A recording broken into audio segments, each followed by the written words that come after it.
Okay, everyone. Thank you for joining. Good morning. Welcome to the Community Air Protection Program Consultation Group meeting.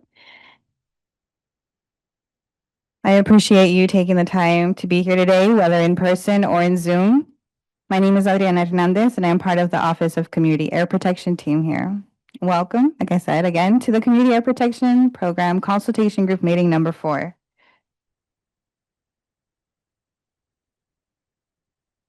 We'll begin the meeting by going over safety and housekeeping announcements.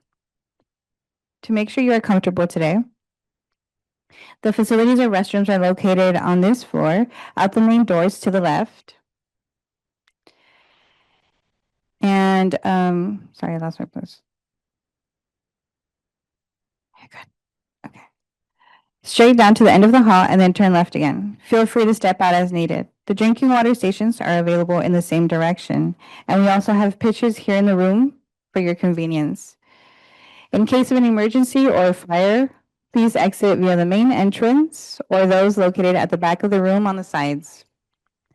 Proceed down the stairs and gather at the front of the building. For medical help, you can flag staff in the room or call 911. Your safety is our priority, so please help us keep the exits clear at all times. If you need a snack or lunch option, we have a cafe downstairs on the first floor. Here, we see some examples of what's available for purchasing. Since we are participating in a hybrid meeting format, I hear an echo. Can everyone please make sure their laptops are muted? Your speakers are off as well. Thank you so much. Okay, we gotta clean up. Let's continue with our meeting, everyone. Thank you so much for your patience. Technology, you gotta love it sometimes. Okay, so where was I? Oh, I'll start from the beginning just in case. For those who are participating in person, we encourage you to join Zoom on your laptop in support of creating a welcoming environment for both our in-person and virtual attendees. If you need a laptop, we have a Maya here who can help provide one for you today. To prevent echoes, we request that you click on the caret symbol next to the unmute button, as we see here on number 1. Next, select Leave Computer Audio as seen in number 2.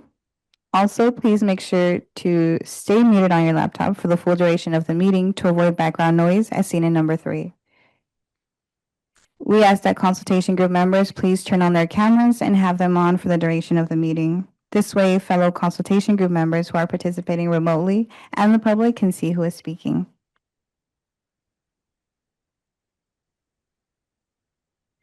We will have public comment portions throughout this meeting where members of the public participating remotely will be able to raise their hand on Zoom to speak during this period.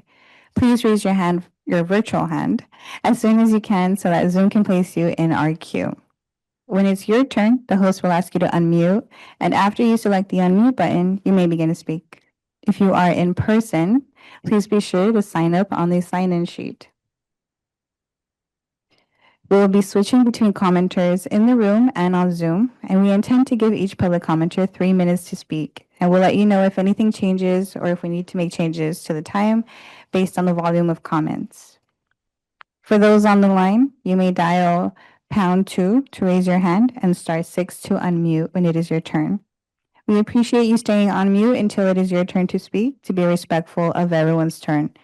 And remember to please state your name and affiliation when you begin speaking. Q&A and the chat functions are turned off for attendees.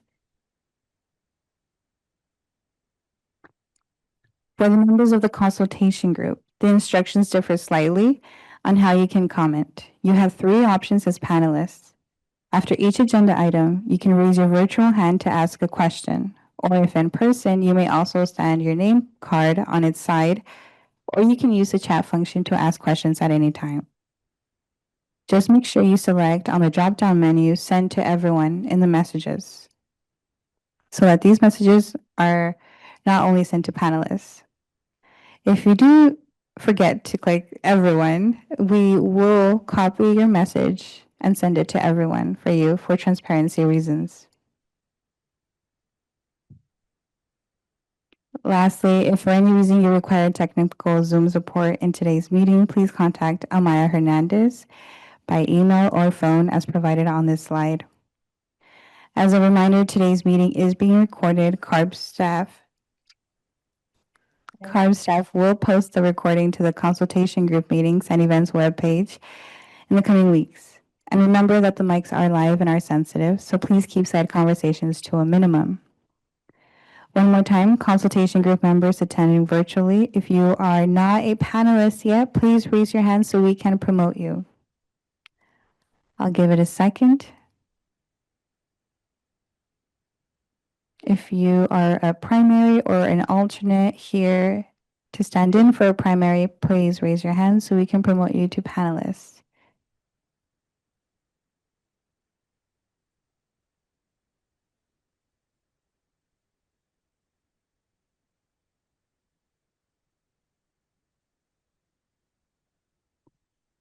Walter, I see your hand is up.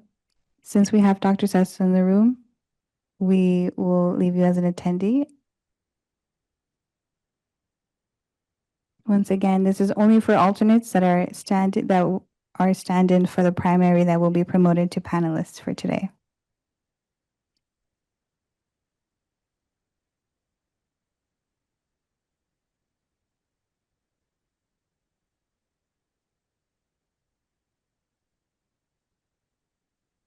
Okay, I see two hands up. We have Janice and Liz. I see you, Liz.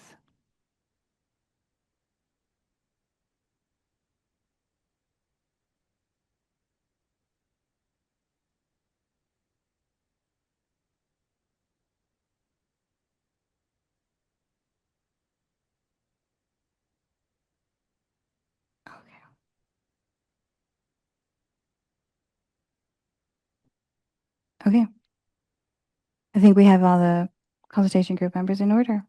With that being said, I will now pass your attention along to Andrea Juarez to begin roll call. Thank you, Adri. Thank you, Adri.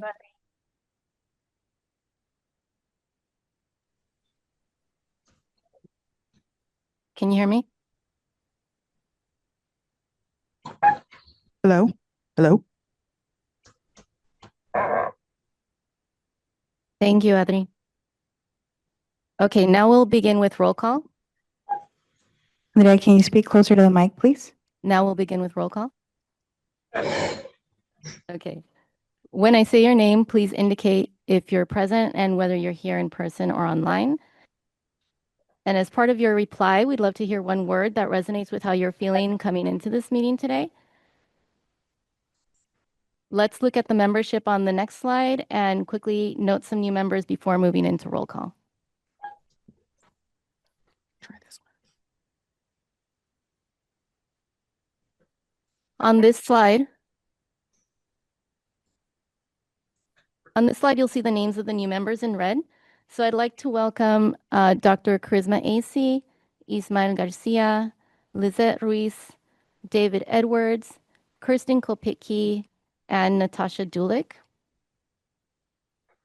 And Sarah, can you pull up the roll call, please?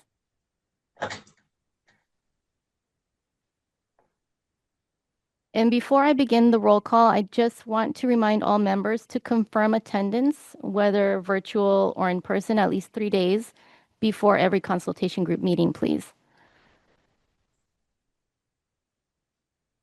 Okay, I'll go ahead and start with roll call. Dr. Alberto Ayala. Janice Lam Snyder. Here. Here. Bishop Chris Baker. Here. Dr. John Balmes. Here. Jasmine Beltran. Lizette Ruiz. Present. Online. Yanad Burrell. Here in person. Tim Carmichael. Present, joining by Zoom. Prithvi Dior. Scott Strzelecki.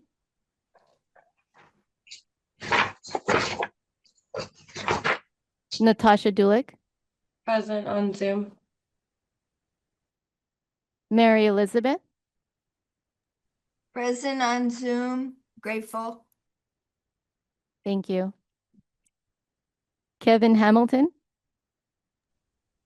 Here, and one word would be annoyed.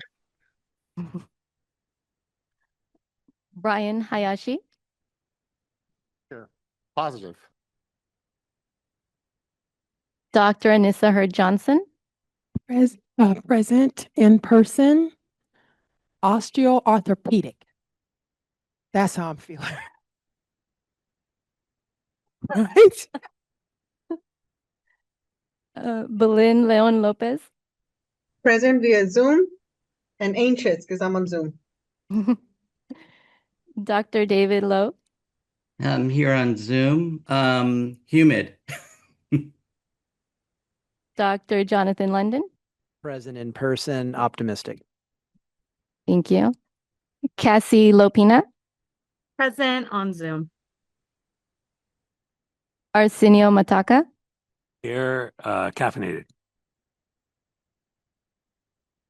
Baldwin Moy,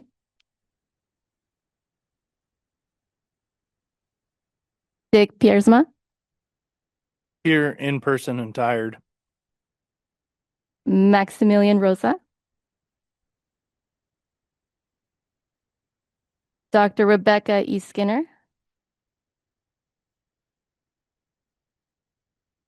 Diane Takvorian, Present, hopefully optimistic. I'm trying.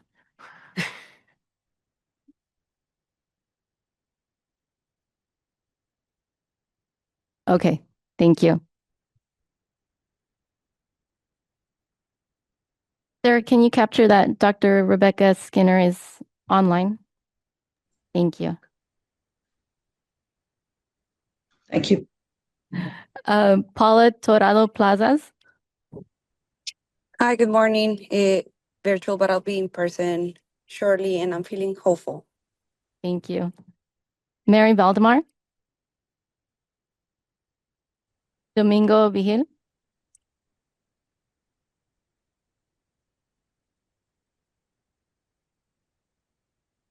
he's here online. Okay. And Christine Zimmerman, Good morning. Present via Zoom, and I'm with Mary Elizabeth. I'm choosing an attitude of gratitude. thank you. Okay, quorum is met. Thank you, everyone. And now I'll pass the next portion of the meeting to Co-Chair Diane Takvorian.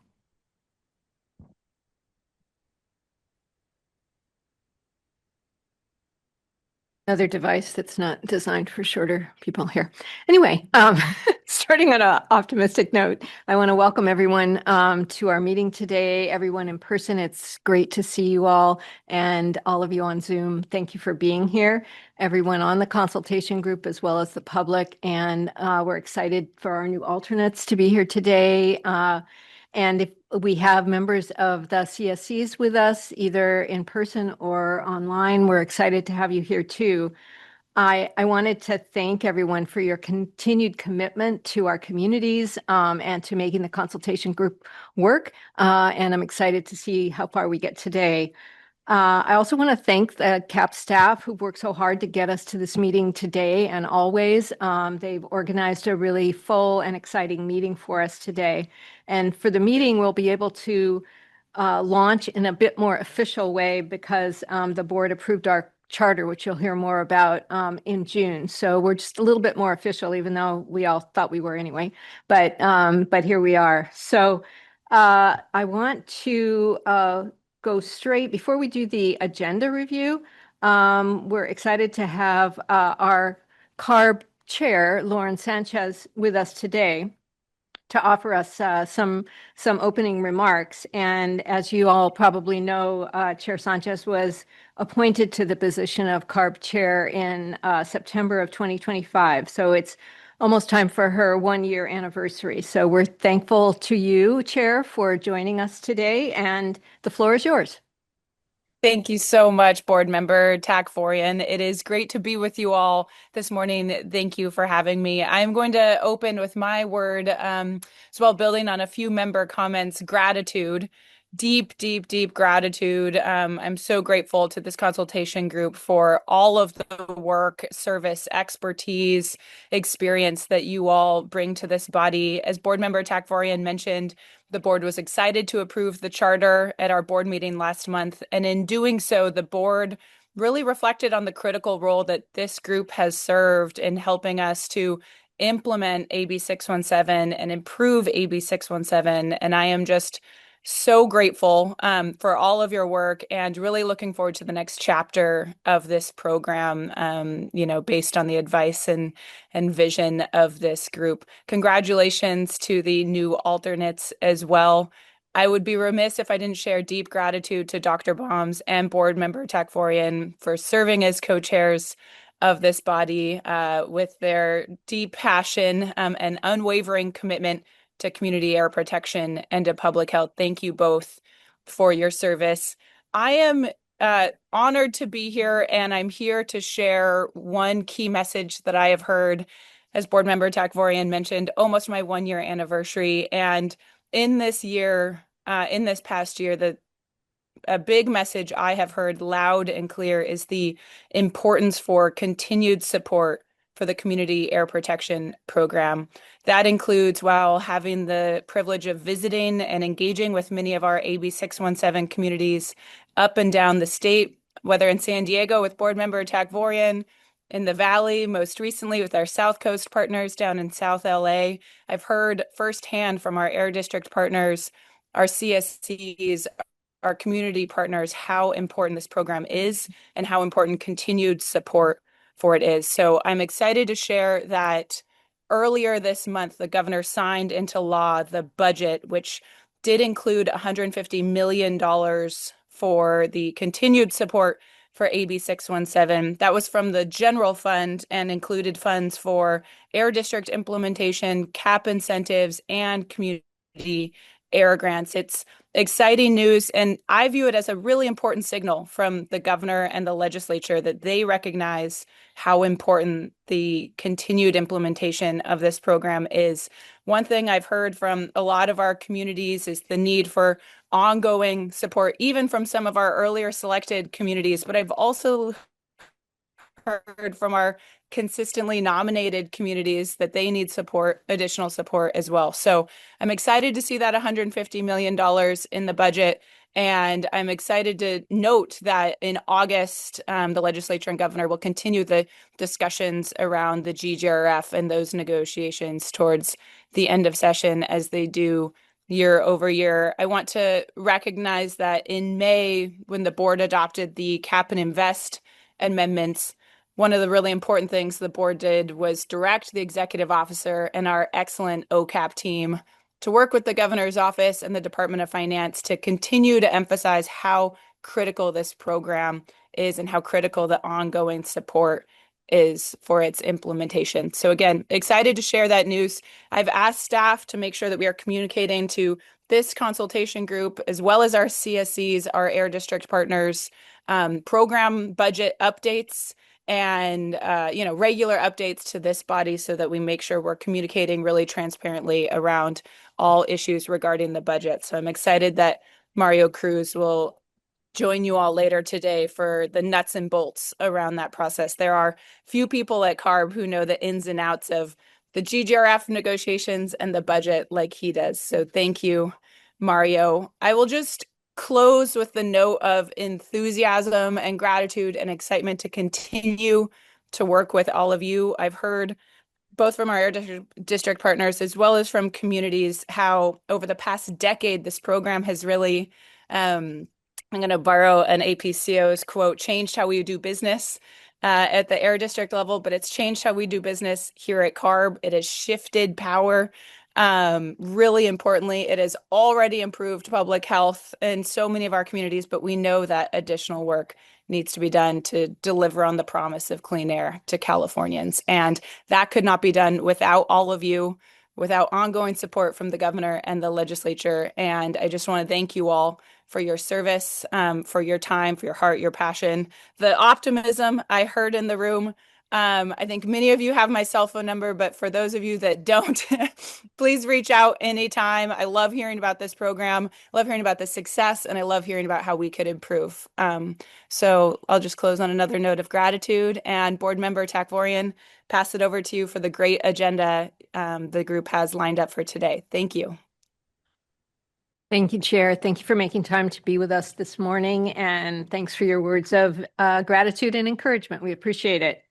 So now I think we're going to be moving on to taking a look at the agenda. There we are.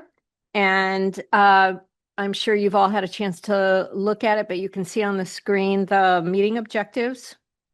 And we're going to get an update on program funding, and Mario's here with us to make us all experts in this area. No, no expectations and strong expectations here. And the staff will, Mario will give us an update, and then we'll hear from the OCAP staff about that. We're also going to get an update from staff on the ad hoc work plan survey results and report out on that, which we're going to really dig into after lunch. But we will have a break for lunch and then return at 1:15. And then we'll spend the afternoon discussing the priority topics, reducing air pollution program funding, and developing recommendations to strengthen the program. So these are really significant issues, and I don't think we're going to get through them all and come up with our final report in just a few hours this afternoon, but we're going to make a good attempt at starting off on it and laying the groundwork for the rest of our year as we take a look at how we might come together in study sessions during the rest of this year. And we will have opportunities for public comment during this meeting after almost all of the agenda items, so that we will we'll be looking forward to the public's thoughts about our work here today. So are there any other agenda items? You're looking at the actual agenda on the screen now.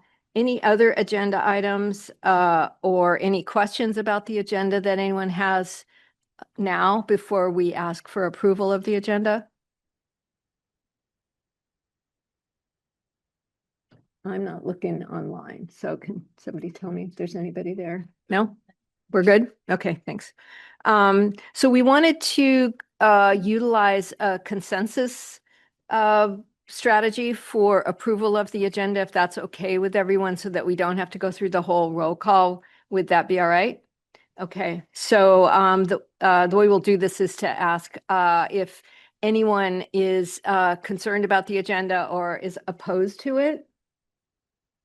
And if I hear none of that, then I'm going to assume that there's consensus in the room on the agenda, and we will therefore assume it's finalized via consensus. Sorry, Chair. We do have public comment still to go. Oh, I'm sorry. Yeah. Okay. So can we move to that now on the public comment on this? and it's on the agenda or on any issue? Didn't see it here. Double checking where we're at. Oh, sorry. That's on the meeting minutes. So when we get to that, we have an attendee with their hand up. So I'm not going to go through them. I'm not actually sure this is me, but meeting agreements? Yes? Okay. So you can see them on the screen. These were very well developed as part of our charter. And we all talked about them a lot and then approved them as a full consultation group. So they're just up there as a reminder. And I know that we have copies of them in print if you need them, that are out on the reception desk. So I think they're really just reminders of all of our good manners and good behavior to ensure that everybody has an opportunity to participate and that we have a full, respectful, and productive discussion. So now we will go to the meeting summary Andrea will go to the meeting summary. Thank you. Diane. Okay, so I'd just like to give a brief recap of our June board item. Last month, we went to our board and took 2 recommendations, the consultation group charter and the appointment of the 6 new members. And at that time, we gave some background on the purpose of the consultation group and then presented the charter development process, followed by the consultation group membership and application process. The board approved both items. And for any new appointment of new members, the process will continue to be going to our board as a consent item for approval. So now I'll hand it back over to Co-Chair Takvorian. Okay. Thank you, Andrea. So the meeting summary is our notes and a summary of the meeting that we had in March. These are not formal minutes, but we are asking for us to be able to approve them from all of you via consensus as well.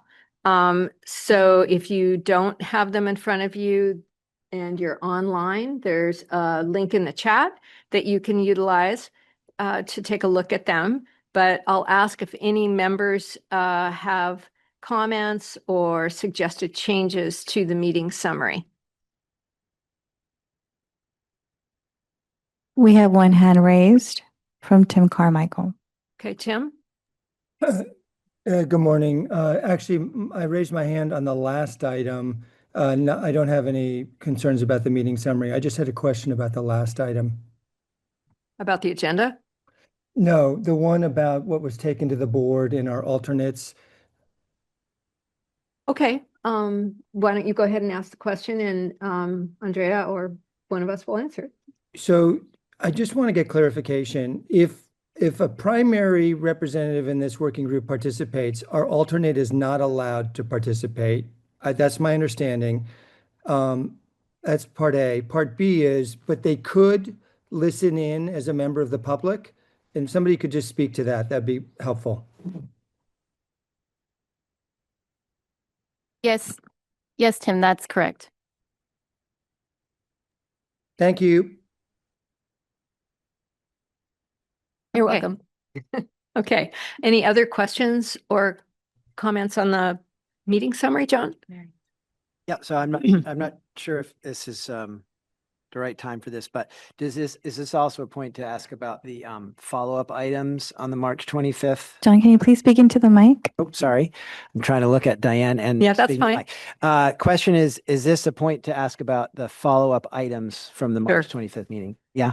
Okay. Go ahead. So I was wondering, actually under the members alternates, about process on the tribal representation. I know there was a big conversation about that at the meeting, and I noticed that it's vacant. The tribal rep is vacant currently, and if there's anything that could be said for an update of what happened and where the prospects are for filling that position. So Deldy, can you I'm respond? happy to answer Thanks. that. Deldy Reyes from OCAP. And yes, absolutely. We do have vacancies on the consultation group now. And we will have a process to go out to the public and seek nominations. And we will definitely, as we say in the notes here, take the advice of our most recent tribal representative and really focus our recruitment in parts of the state where we see air quality challenges and the need for tribal representation. Yeah, I just want to encourage support that, just that tribal rep I think is so important. And I was also just looking at the annual report or the progress report about the CAG grants to tribal groups, and just that looks like maybe another place to look is those grantees. I'm sure you're thinking about that already, but that looks like another good option. Thanks, Jonathan. And maybe I could add another question to that. So as we recruit new members, are we able to bring them to the board for approval as we recruit them, or is there a set timeline for that? We will keep it open until filled. And yes, Diane, in answer to your question, any new member to the consultation group, including the alternate, will have to be approved by the board. But that can happen on a rolling basis. Correct. We don't have to wait. Yes. Okay, good. So thanks, Jonathan, for raising that. Any other questions about the meeting summary? Mary Elizabeth. Mary Elizabeth, thank you. So, thank you for opening the audio for me. So in here, this is one of the about member compensation, provide CARB with the agency name, who provide 140 meeting stipend. So I did that.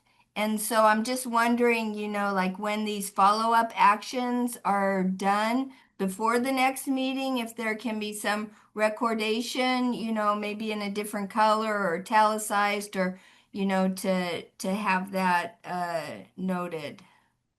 Thank you.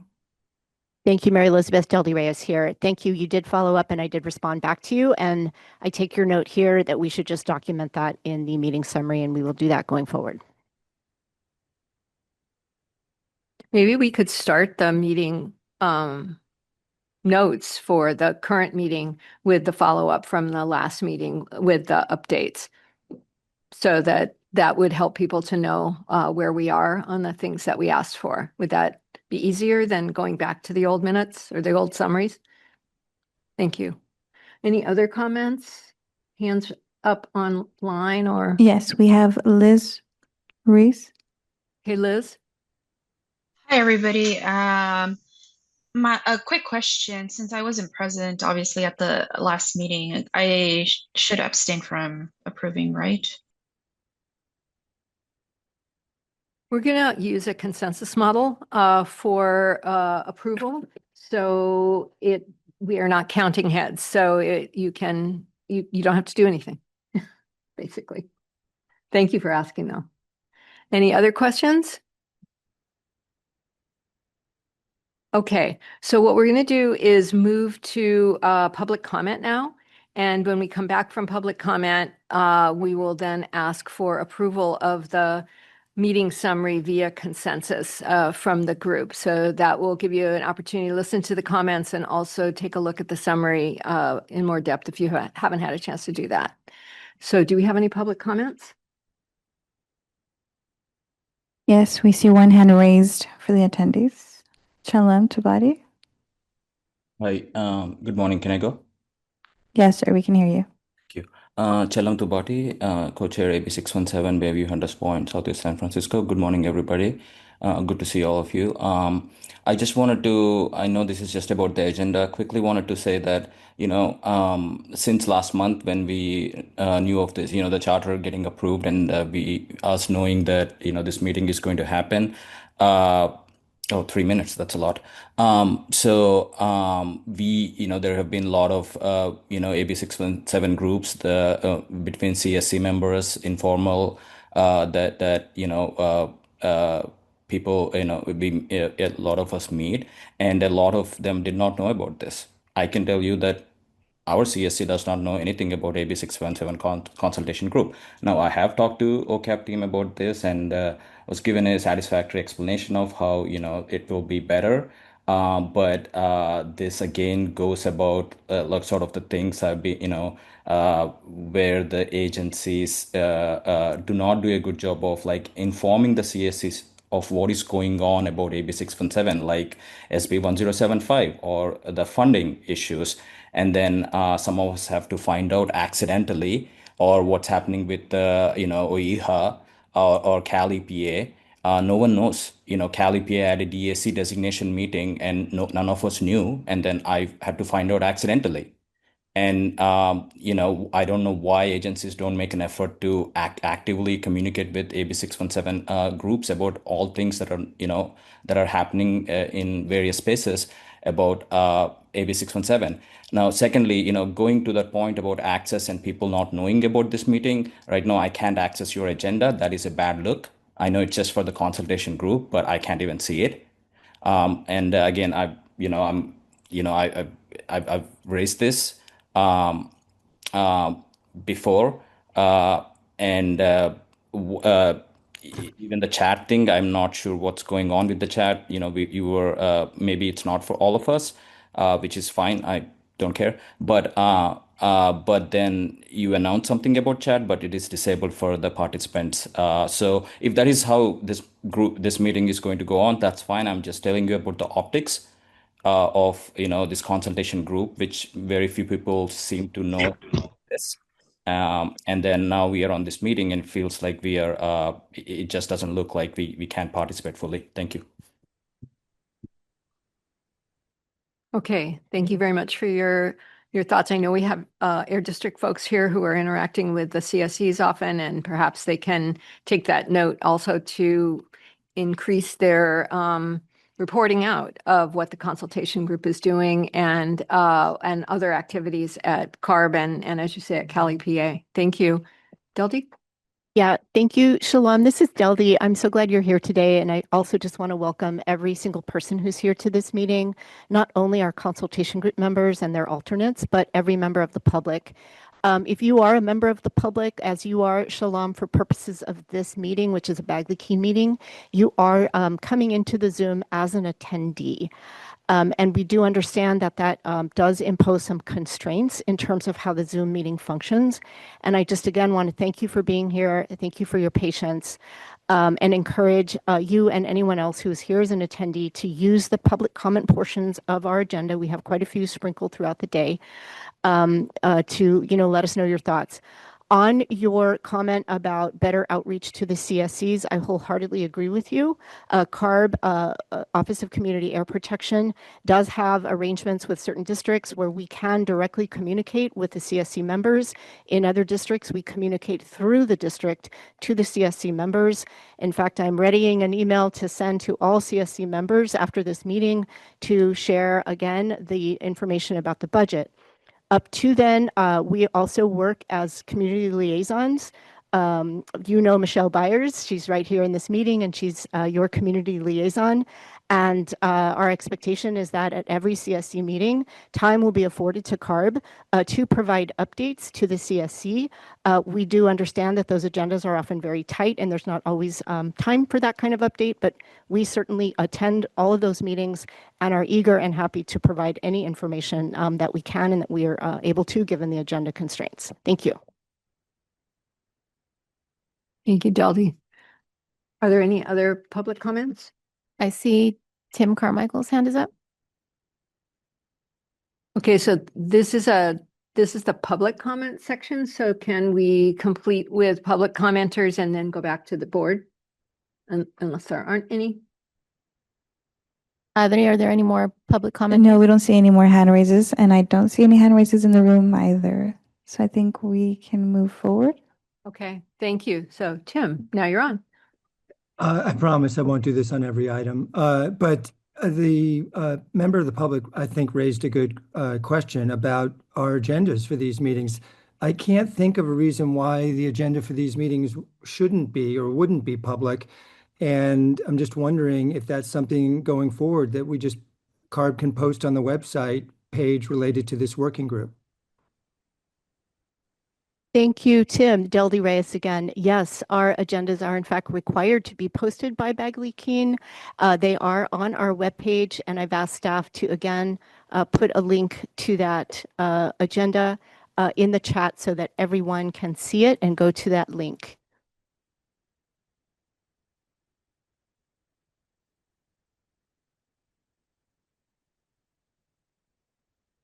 Okay, thank you. I think I see Mary Elizabeth. Yes. Thank you. And I appreciate the comment because I'm often in that chair that you're in, and so I would like to honor that comment and to reinforce that every CSC member should be getting all of this information. And so when we get the agenda and all of the materials like we did, I think on the 14th or the 15th of this month, that it go out to everybody, to invite everybody, that's able to participate, because public participation, together we are stronger, and we need to all become more educated so that we can be better advocates. And so thank you for being here, and thank you for your comment. Thank you. Thank you, Mary Elizabeth. And I see another hand. Rebecca, thank you. Are you calling me? Okay, yes, briefly, last week when I received the full agenda and other materials regarding this meeting, I clicked the link for the public agenda and it showed up as a 404 not found. So I think there was a clerical oversight such that the agenda was not placed in the public remit. Thank you, Rebecca. Del Reyes again. Yes, we were aware of that. We've been having CARB-wide issues with our web service and intermittent outages. We've been checking every day to make sure that the agendas do pop up, and we made sure that that happened right after that error. If you open it right now, and you can also tell us if you're still seeing that error. I'll just say that I don't access the internet while I'm in these meetings because I'm afraid I'll lose my connection. But anyway, yes. Understood. I just want to say that I do think that some people have had trouble even today, and it's just an intermittent issue. And what they've told us is just to wait a few minutes and try again. It's best we can do.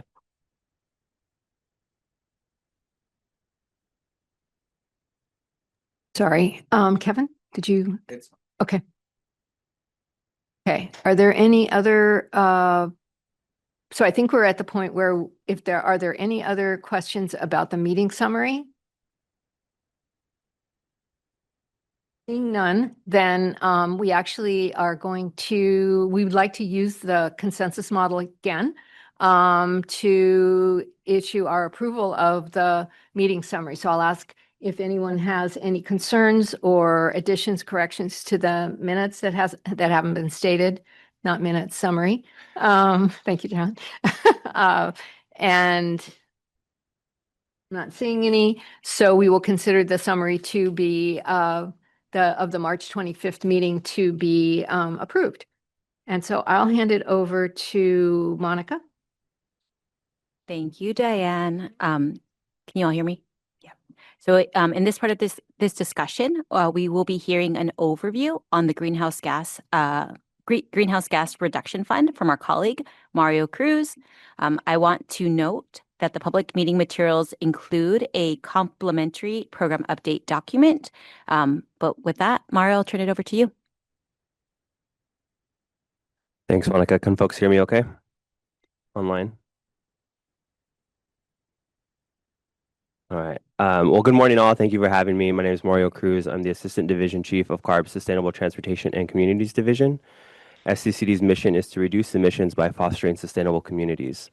The division's portfolio includes efforts to promote cleaner, healthier homes and buildings by advancing building decarbonization, reduce vehicle miles traveled through the implementation of land use and transportation plans, and facilitating investments in communities through the administration of California Climate Investments Initiative, which is going to be the focus of my presentation today.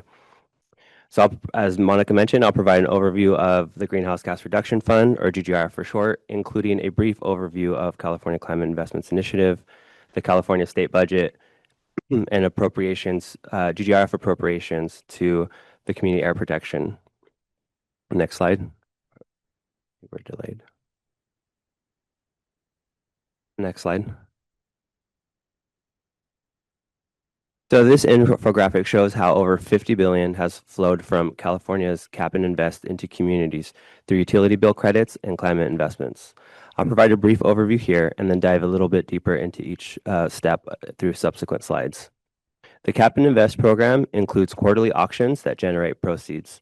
Companies that emit greenhouse gases must purchase allowances at quarterly auctions. A portion of those proceeds goes to utilities for the California Climate Credit. To date, over $16 billion has provided direct relief in electricity bills for ratepayers across the state. The state's portion of the proceeds, about $37 billion, has been deposited into the Greenhouse Gas Reduction Fund for the legislature and the administration to appropriate to different state agencies to develop and administer programs and fund projects. These activities are collectively referred to as California Climate Investments. To date, $29 billion has been implemented or has been appropriated to the 27 state agencies that administer over 120 programs, of which $15.5 billion have been implemented. Many of the California climate investments activities are ongoing and will continue to provide benefits for years to come. Next slide. California's Cap and Invest program is one component of a suite of California's climate policies to reduce GHG emissions. Formerly known as Cap and Trade, Cap and Invest is a polluter's pay model with declining caps on emissions over time that cover 80% of California's GHG emissions. The program has a decade of successful implementation, reducing emissions and generating over $50 billion for utility bill credits and climate investments. Next slide.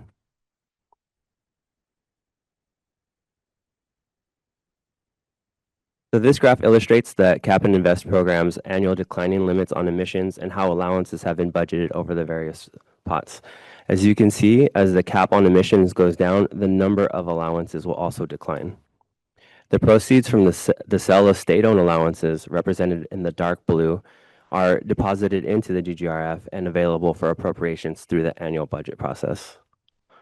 Next slide. So I wanted to provide a quick high-level overview of the budget process to help orient everyone. So the budget process starts with the governor's budget proposal, which is due by January 10th and is often referred to as the governor's Jan 10 budget. In May, the administration then puts out an updated budget referred to as May Revise. Around that time, we'll start to see the Senate and the Assembly put out their own budget proposals to start the state budget negotiations.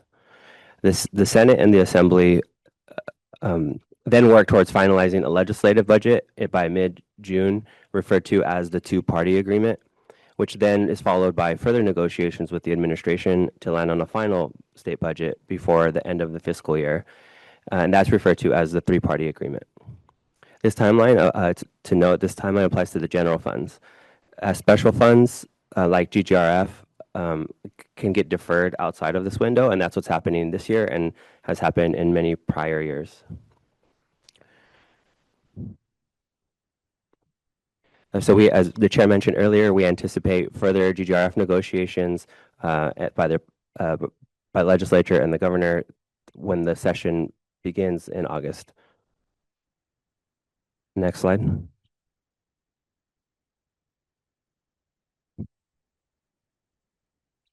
So in addition to determining appropriations, the legislature placed many statutory requirements on GGRF and designated CARB as the agency responsible for ensuring that investments align with these requirements. These statutory requirements include reducing greenhouse gas emissions, directing meaningful benefits to disadvantaged and low-income communities, delivering economic, environmental, and public health benefits, and ensuring transparency and accountability. These requirements serve as CARB's guiding principles for California climate investments. CARB fulfills these responsibilities by issuing policy guidance through the funding guidelines, providing technical assistance to estimate community benefits, and developing report requirements that support public transparency. As stewards of the fund, CARB works collaboratively with the 27 state agencies administering programs at each stage of the process, offering support during program development, implementation, and reporting. CARB is also an administrative agency, as many here know, with its own California climate investments programs, such as the Community Air Protection and the Low Carbon Transportation, to name a few. Next slide. So California Climate Investments is really the brand that's used to represent the state's portfolio of over 120 climate programs that invest proceeds from California's Cap and Invest program into communities. These programs span every sector of the economy. This graphic displays the variety of benefits across the state based on our most recent data on cumulative GHG emission reductions, priority population investments, and co-benefits as of October 2025, and as published in our most recent annual report that was published earlier this week. Of the $15.5 billion invested, we estimate over 70% of those funds having been directed to priority populations, which includes disadvantaged and low-income communities, exceeding the statutory minimum of 35%. And we make all of this program level and project level data available on our website. I know the Community Air Protection team also has a lot of information on their website that represents their program, but it includes other funding sources, not just GGRF. Next slide. This graph illustrates the amount of GGRF proceeds generated and appropriated over the last decade. As you can see, the fund is highly volatile and has fluctuated year to year. The Department of Finance will make an estimate for the budget year based on prior auction results. However, the amount of funds generated to fulfill appropriations are not guaranteed in any given year. For example, the budget in fiscal year 1920 appropriated more GGRF than were generated that year, resulting in all appropriations having to be reduced proportionally. Slide. So on this graph, you can see that shows how much GGRF has been appropriated to the Community Air Protection Program since 2017, including the various programs.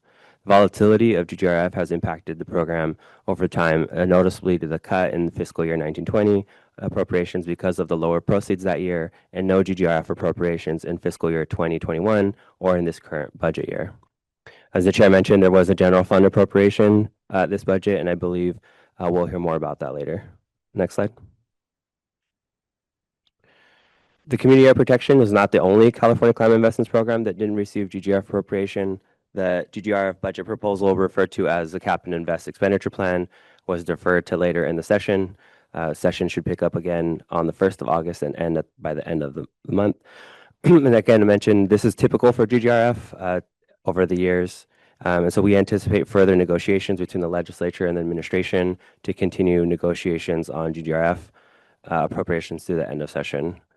And with that, I'll turn it over to Monica. Thank you, Mario. Give me one sec. All right. So Mario, thank you for that high level overview. I want to spend a little bit of time today to talk about how this all relates to funding. Yeah, is that better? Okay. About how this relates to funding for the Community Air Protection Program. So historically, annual funding for this program has hovered around $250 million annually. This supports our community air grants, our incentives, and our implementation funding that goes to districts. In June of this year, we received some promising news. SB 111 from the Budget Act of 2026 secured $150 million from the general fund to continue supporting this program. Now, while GGRF funding allocation decisions are still in the legislature, that conversation is still ongoing, it could potentially result in additional funding. But knowing that we have secured funding from the general fund is good news. So based on what we know today, that $150 million will translate into a small increase in funding directed to our community air grants, which you'll see reflected on the screen. A drop in incentives dollars from $195 million to $92.5 million, and the estimate for implementation dollars will remain the same. So I want to underscore that the conversation in the legislature is still underway. This is going to be important context to help frame our conversations as a consultation group. I also want to remind all of you that while the consultation group serves as an advisory body to CARB on the future of this program, it is not a formal decision-making body. So as program administrator, CARB cannot engage in conversations about the future of the funding. Because this question has come up with this group, the consultation group cannot advocate on the program's behalf. However, you all as individuals and as part of our organizations that advocate are in a very different position. So with that, we want to open it up to discussion or any questions that you might all have. Thank you.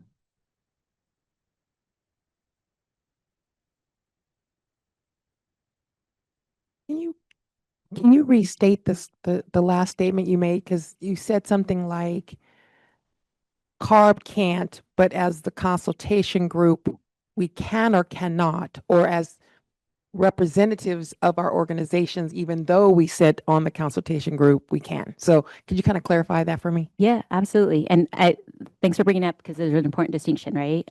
So CARB, as program administrator, cannot engage in any advocation of this program. As consultation group, you cannot advocate on the program's behalf as a consultation group. However, you all as individuals represent part of organizations that can advocate and are in a different position. And again, reiterating that this question has come up from all of you in this space, and so want to address that. This is Del DeRes, Director of Office of Community Protection. The reason for this is that the scope of the consultation group under Bagley-Keene, the role is to advise CARB and CARB's board. We, CARB staff, this is the reason we've convened the group, is for you all to provide your advice and recommendations about this program to CARB, to the board.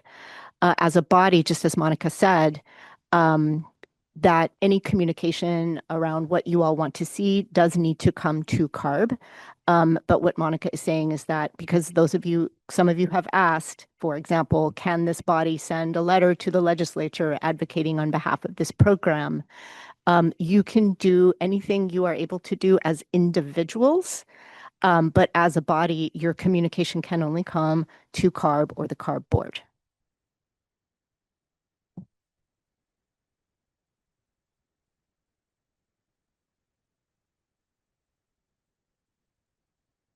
So we'll open it up to discussion. If anyone has questions or comments and they want to signal that they want to speak, you're welcome to. I have a question. On this program, will this benefit property owners such? I'm Bishop Chris Baker with AB 617 South Sacramento Steering Committee. My question is, will this program benefit property owners such as apartment complexes with old wall unit furnaces and air conditioners that put out an awful smell? Because I work with a lot of them, and the regular air conditions cost a lot of money in the wall units.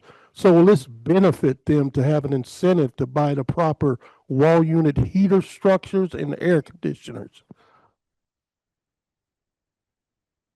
Theoretically, yes, right? But this would not, an individual homeowner, business owner would come to the program and ask for money. It would be something that would have to go via the air district through incentives dollars and through some sort of project.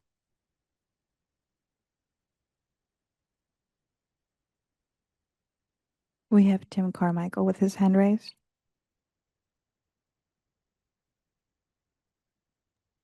Tim. Good morning. Just want to clarify Chair Sanchez's comments and then Mario's comments.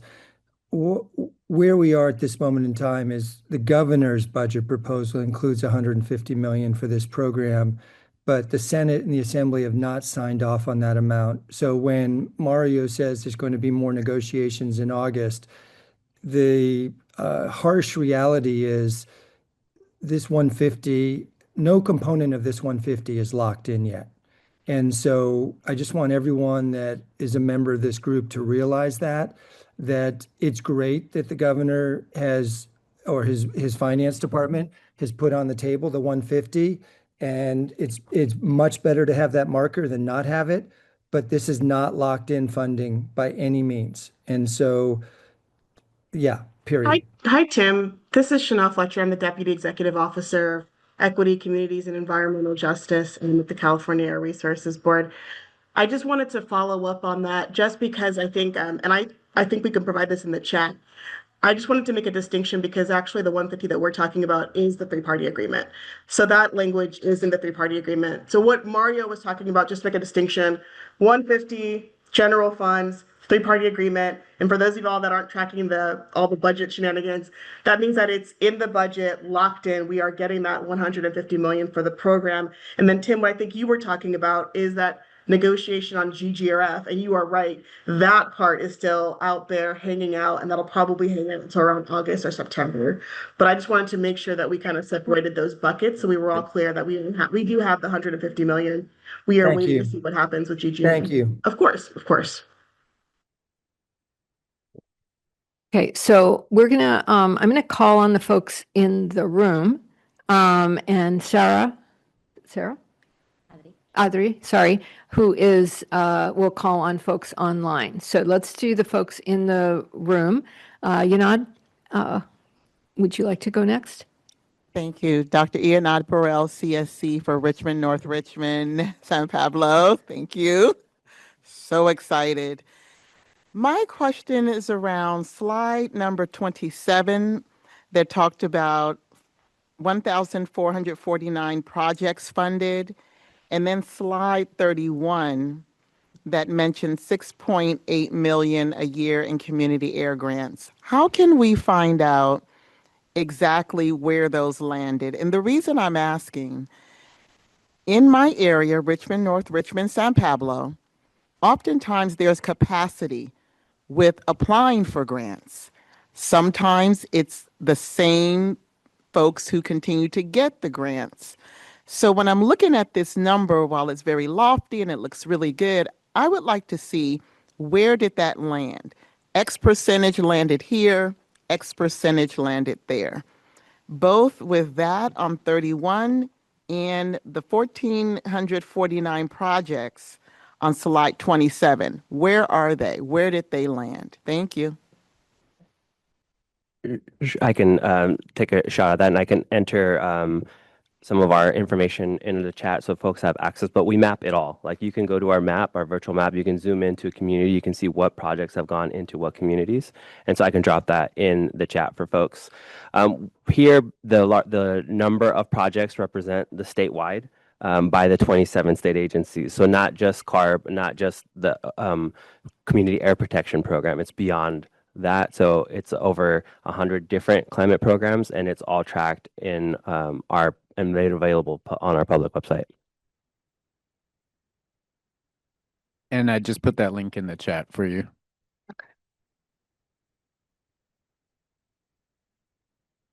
Great. So next, Janice, and let me ask, Ianad, I'm not saying your name right. I'm so sorry. Ianad, I'm sorry. Do you have another question? I didn't want to cut you off. Okay. So maybe you can put your placard down. Thank you. Thank you. I just wanted to provide maybe some clarification on Monica's response to the whether or not the money could be used. Theoretically it could be used, but it would be classified as like a community identified project, which then would be submitted to CARB for approval prior to it, like us, the air districts being able to use that as part of our programs, correct? Correct. Okay.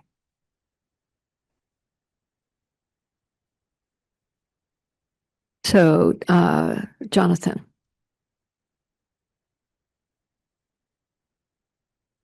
Jonathan London here. Just thinking about that question about the CAG grants and having the map is great. I'm just thinking about a future of tracking that a little bit more in depth.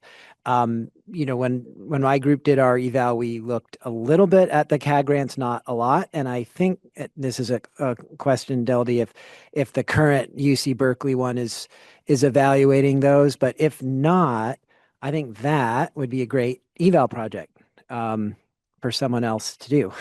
Those are not on this committee.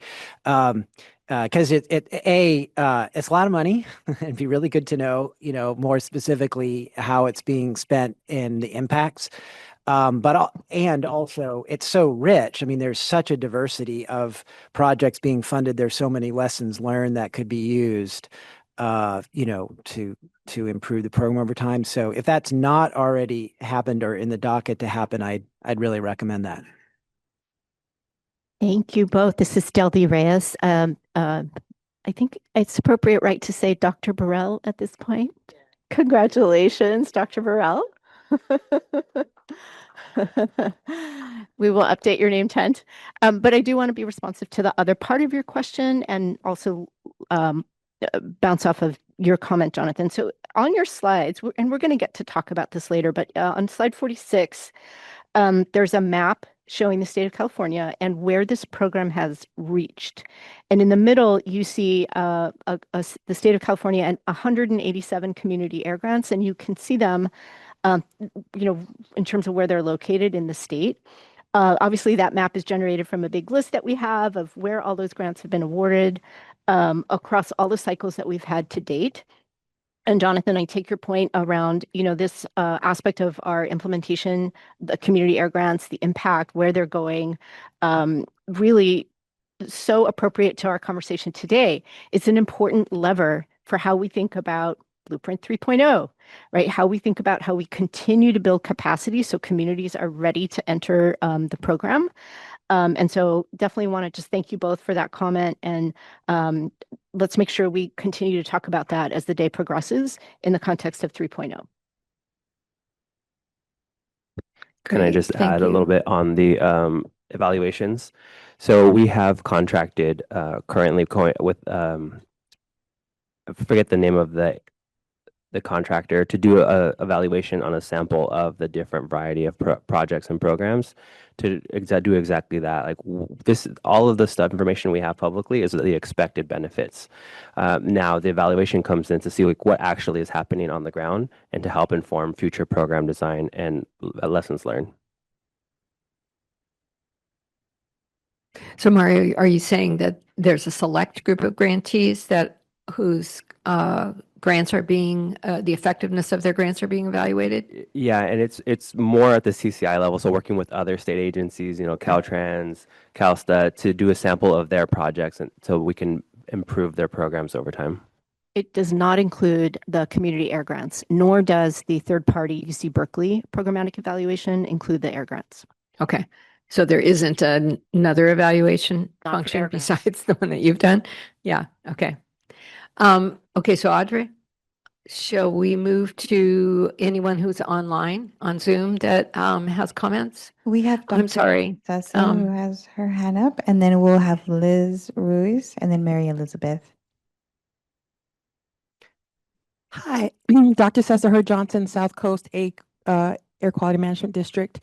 Thank you for the opportunity to speak on this issue. Thank you, Mario, for schooling me and the money.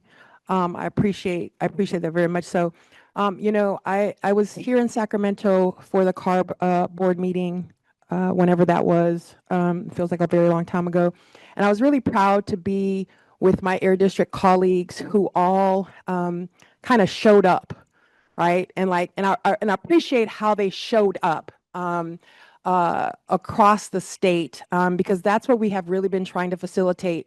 The colleagues and I who've been, we meet with CARB. I think it's like the second and the fourth, like Thursday of the month. And then we meet as air districts the first and the third. And we talk about all the issues that are impacting us so that we do not have to recreate the wheel, that we can be advocates for each other, support each other. And it's been that way for at least for me for the past 3 years. And so to have so many people show up, that was good. I know we won't always agree on a lot of things, but we showed up in that space to have our APCOs be in alignment and speaking on behalf of the program, which is one of many programs that our air districts are supported. So it's not the only one, but it is the one that is purposefully trying to shift how air districts work with community, because there is so much bad history around government and our communities and redlining. And so I will tell you, to hear the passion from the individual people across the state to support this program the way that they did, how they did, across agencies, across, it was housing, it was transportation, it was air districts, to have folks be supported from OWIHA and DPH. It's like they all came around and it was very nice. I just mentioned you. Hello, Paula. And so I'm really proud that we were there in that space. But community don't trust us. They do not trust us. They are upset with us. They are frustrated with us. They're like, yeah, not surprised at all. And I say this not to blame anyone, but just to share how hard the work is now. because it was a lot of finance talk. It was a lot of this, that, and the other, and so forth, or whatever. There are times in which some people honestly acknowledge that they felt talked down to. There are people who felt like they did not understand, that it wasn't explained in such a way that they could understand. These are the feedback that we're receiving from community members, right? So this is just straight what community members have shared with us, CSC members, and I appreciate the person who spoke earlier about CSC, individual CSC involvement. Our individual CSCs were very upset because they're like, are you supportive of the program or not? What is the impact of the program? The fact that something similar happened the year before, they just thought that they had gotten like, oh, we gotten through this hump, and then there's a new hump. And so the impact that it's had on an air district is people are like, yeah, I don't know how checked in I am in supportive of this program. And it's a struggle. And I just say it that it's a struggle. I said to my colleagues on this group and my colleagues in air districts, I had to look up a word, right? So there's doubling down, and then there's quadrupling down, and then there is octupling down, right? And so I'm coupling down on this work and working with our communities to do this work. But I will tell you that it is hard. And I know folks will say things are just, life is hard, life is hard. But for communities who are doing this AB 617 work that's supposed to shift how we do things, it's making it even harder to do. And so I want to acknowledge those voices of those community members who have shared with me, who have shared with our air districts and other air districts. I can't speak for other air districts, but we represent 6 of the 19, and they have let us know the importance of this program, and how it's gotten better with each year, and we've improved with each year. And the goal of it was to shift how we do things. So I'm all for getting funding, secure funding on the regular, so that it's not like, waiting to get that allowance every single month, with the parental kind of guidelines, like, oh, can I get it? Can I get some money? Can I get a little money? I hope for that, so that we can truly, really invest in our communities. And I really do see this as an investment of our communities, to do this work and to help the air districts do this work. So I thank you for the opportunity. I thank my colleagues for showing up how you all showed up. And I thank the CSC members who've shared with us. They're concerned about the uncertainty, and that, again, we will not be stopped. We will fight for air, because people cannot breathe. So thank you.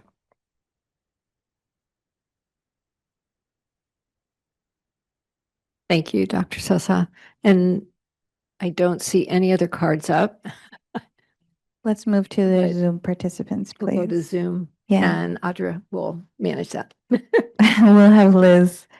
Hey, Liz. Please state your name and affiliation once again for the group, please. Liz Ruiz from the Southeast LA Community Steering Group. Yeah, thank you, Dr. Johnson, for your comments. And yeah, I've lived through that frustration, through that mistrust. I grew up in an environmental justice community, and I've said this in our group that, I remember those times when we didn't trust our local air district, when we didn't feel heard. And even when AB 617 came up, I was a strong advocate because as a scientist, I believe that it is important to get the help, get the information to validate something that we've been saying and we're saying for a long time, that we were disproportionately affected by pollution. And one of the hardest things to really work through was, and which really anchors the mistrust between our community and this program, has been the source of funding. Cap and Invest now has been cap and trade. And for us, affected communities, it is a pay to pollute program. And so that was a really hard pill to swallow, knowing that this great work is being funded by something like that, something that we know in our communities that propagates this pollution, concentrates this pollution, creates hotspots, and oftentimes in these communities that, these companies often can't afford to pollute. And, it often felt like we were being sacrificed for the rest of the state. And so I think it would be important to know, and I'm sorry if I missed it, but to find out where this report is and to get clarity on how these affected communities are being helped. I know that there's a number there. I think it was like 11 point, wait, I think I wrote it down somewhere. You know, this large chunk of that money was supposed to be concentrated in our communities, but I think, yeah, I would be interested in really looking through that report to see how we are being alleviated, because it's historically there hasn't really been it hasn't been known to really help out the communities that were originally affected by something like cap and trade. So yeah, I just wanted to put that out there, but I do agree, and I'm hopeful that this program continues, and that the funding is secured and diversified so that we don't have to worry about this important work continuing. But thank you all for your work.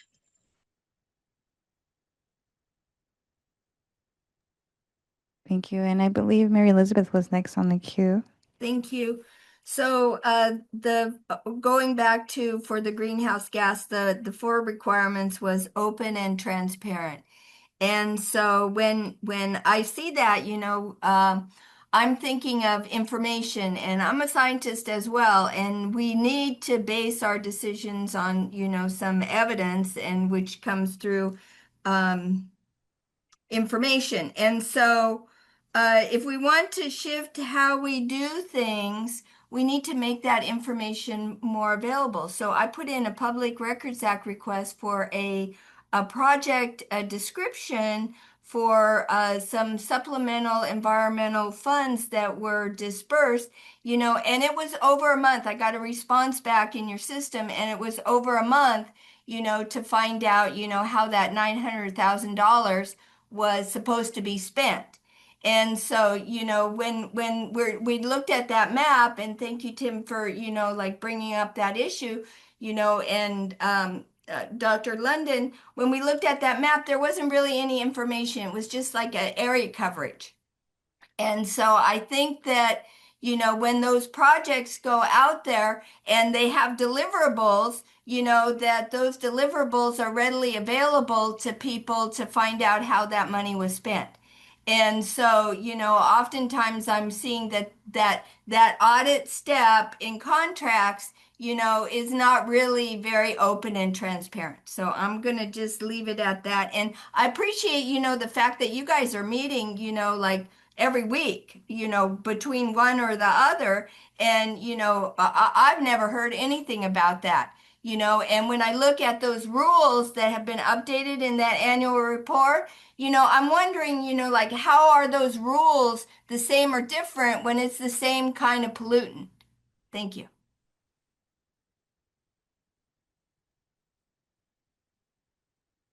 I don't see any hands in the room. Is that correct? Okay.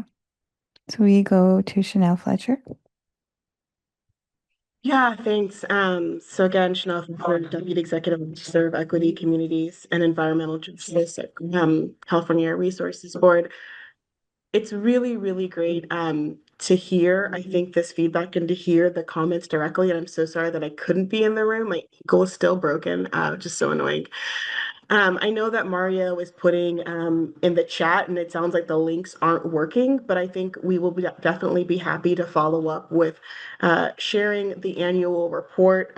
We do this every year. It is on our website, and I think really the point of that is to show how we're using, I think, the funds, right, that are coming from Cap and Invest, and how that's going directly back into communities. So I do want to make sure that everyone has access, not just to the report that Mario is talking about for this year, but that I think we've been doing this, and Mario, you can speak to it more than I can, for a while now, really just to document, I think, and even the quantification to show how we're really reducing emissions with that funding. So I just wanted to say that and be really clear about that. And the other thing that I also wanted to make sure that I acknowledged with the Cap and Invest program. I know that a lot happened. I know that we're all kind of still navigating that, and I definitely understand the impact, particularly I think around some of the points that Dr. Sessa made around trust, and even the points around just the program historically, how it's been set up. What I will say is that one of the things that we are really committed to and working through right now is really thinking about how we use programs like 617 to get to some of those local issues, right? And how we understand how the Convened Invest program, right? Like, and this is kind of like statewide cap that we've already talked about, how it's ratcheting down over time, how we're taking the funding as we're selling those allowances, putting it back in communities, and then using programs like 617 to really get to some of those localized pollution. So I just wanted to make sure that that was clear, right? That it's not only and invest that I think we're using and that we're looking at to get to communities. There's 617. There's a lot of work that's happening on toxics, right? I think I just wanted to show the fuller picture of the work that we're doing at the California Resources Board so that people understand that Camp and Invest is not our only mechanism to really get to, I think, the community level. And I'm happy to kind of meet with anyone, talk through any of these issues with anybody. I'm happy to drop my number in the chat and my email so anybody can reach out to me.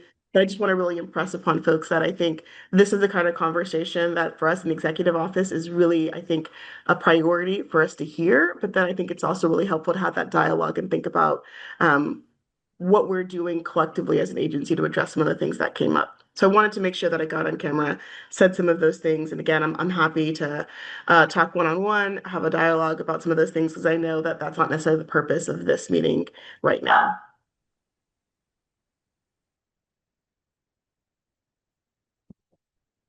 Are there any other online commenters? Any other consultation group members want to make a comment? If not, we'll move to public comment portion. Actually, I want to make a comment before we move on. Sorry. Okay. I take that prerogative. So as a board member, I feel like it's really important for me to express where I am and what happened at the May board meeting, and to let you all know as the consultation group what my feelings are about it. And so I guess this falls into the individual perspectives. It isn't the perspective of the board. Obviously, it isn't the perspective of this consultation group, but mine. And in regards to the May meeting, I've been on the CARB board for about 10 years and was appointed initially as the first environmental justice member. There were 2 seats that were developed, and so I had the privilege of being appointed in that seat in 2016. And so I wanted to clarify my position, because I think that the May meeting was probably the hardest meeting that I've been to in that 10-year period. It was, I think that the passion and the commitment that people demonstrated that testified at the meeting was unsurpassed. It was longer than any meeting in terms of public testimony, but I think it was unified from across the board in terms of folks who had very different perspectives and probably might not have found unity on a lot of other things, but they found unity in that moment. And I voted no. 2 of my colleagues.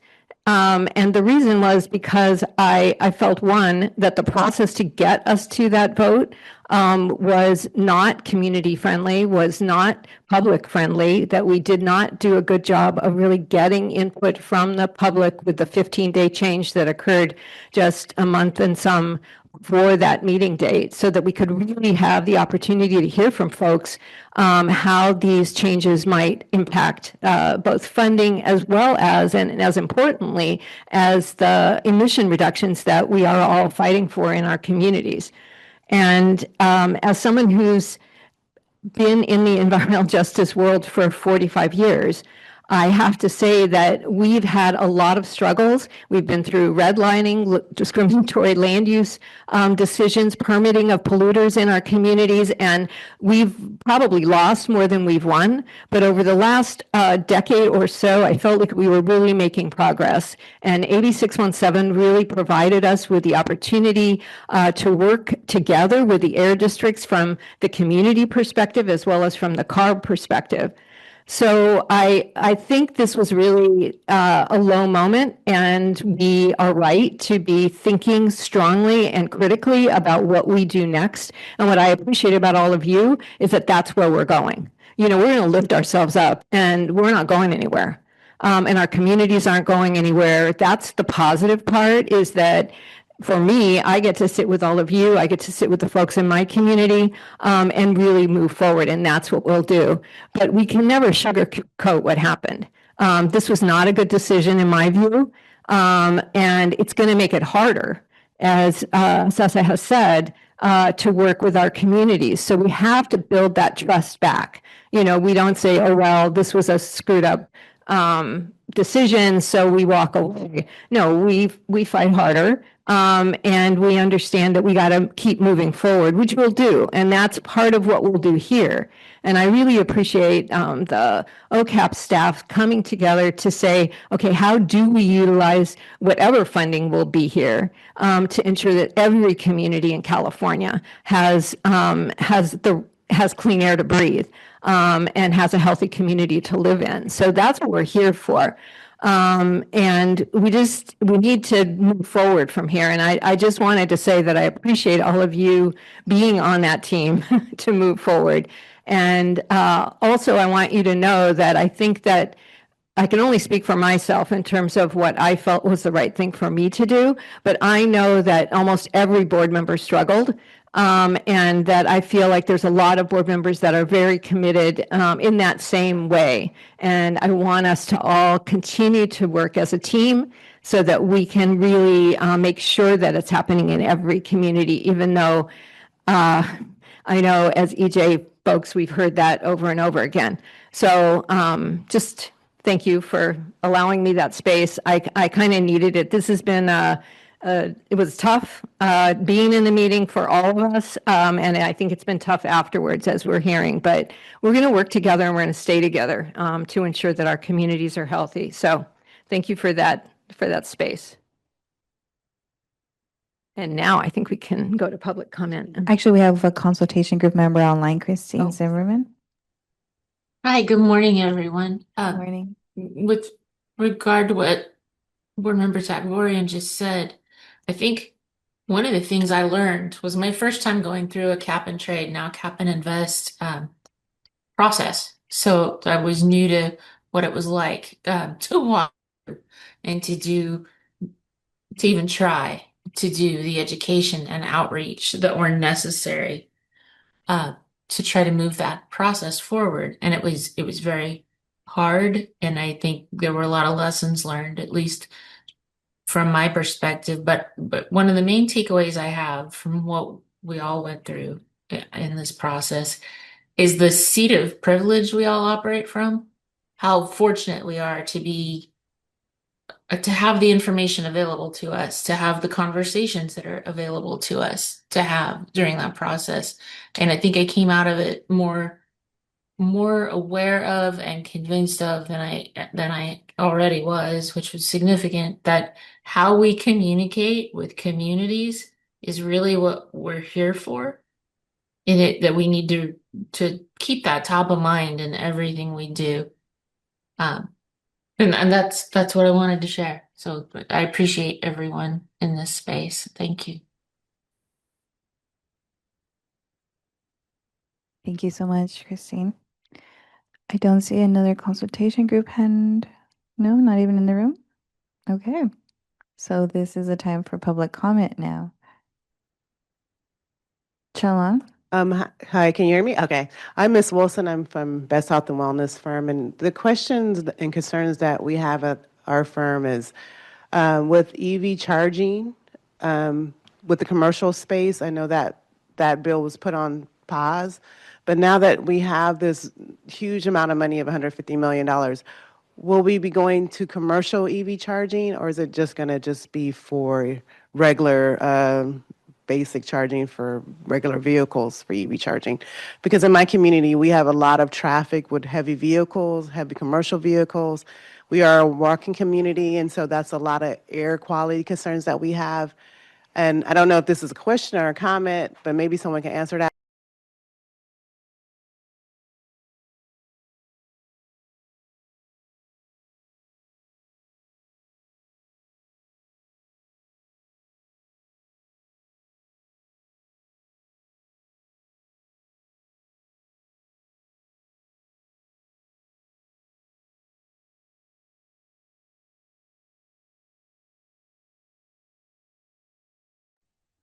Hello?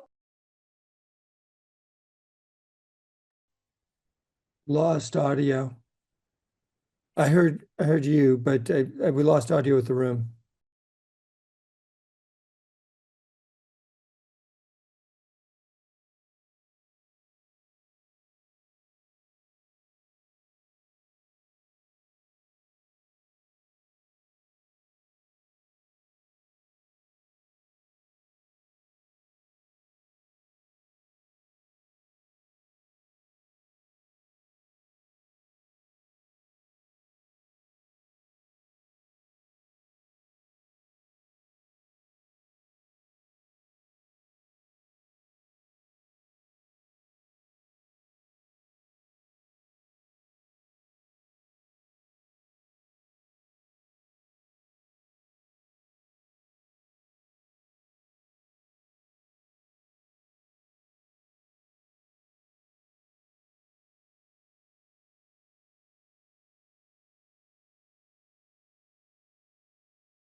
Then yes, those funds can go, but they need to be in the CERT project. We're back online, Delby. Thank you. All right, thank you. Sorry for that. Just in the interest of time, I just want to note for everybody on Zoom, I responded to the public commenter that the 150 million is specifically and exclusively for implementation of community air protection. If there are CERT projects calling for EV charger infrastructure, then yes, that can go. But for your broader question, I could not answer unless I have more details about whether your need is included in CERPs. Happy to talk with you offline.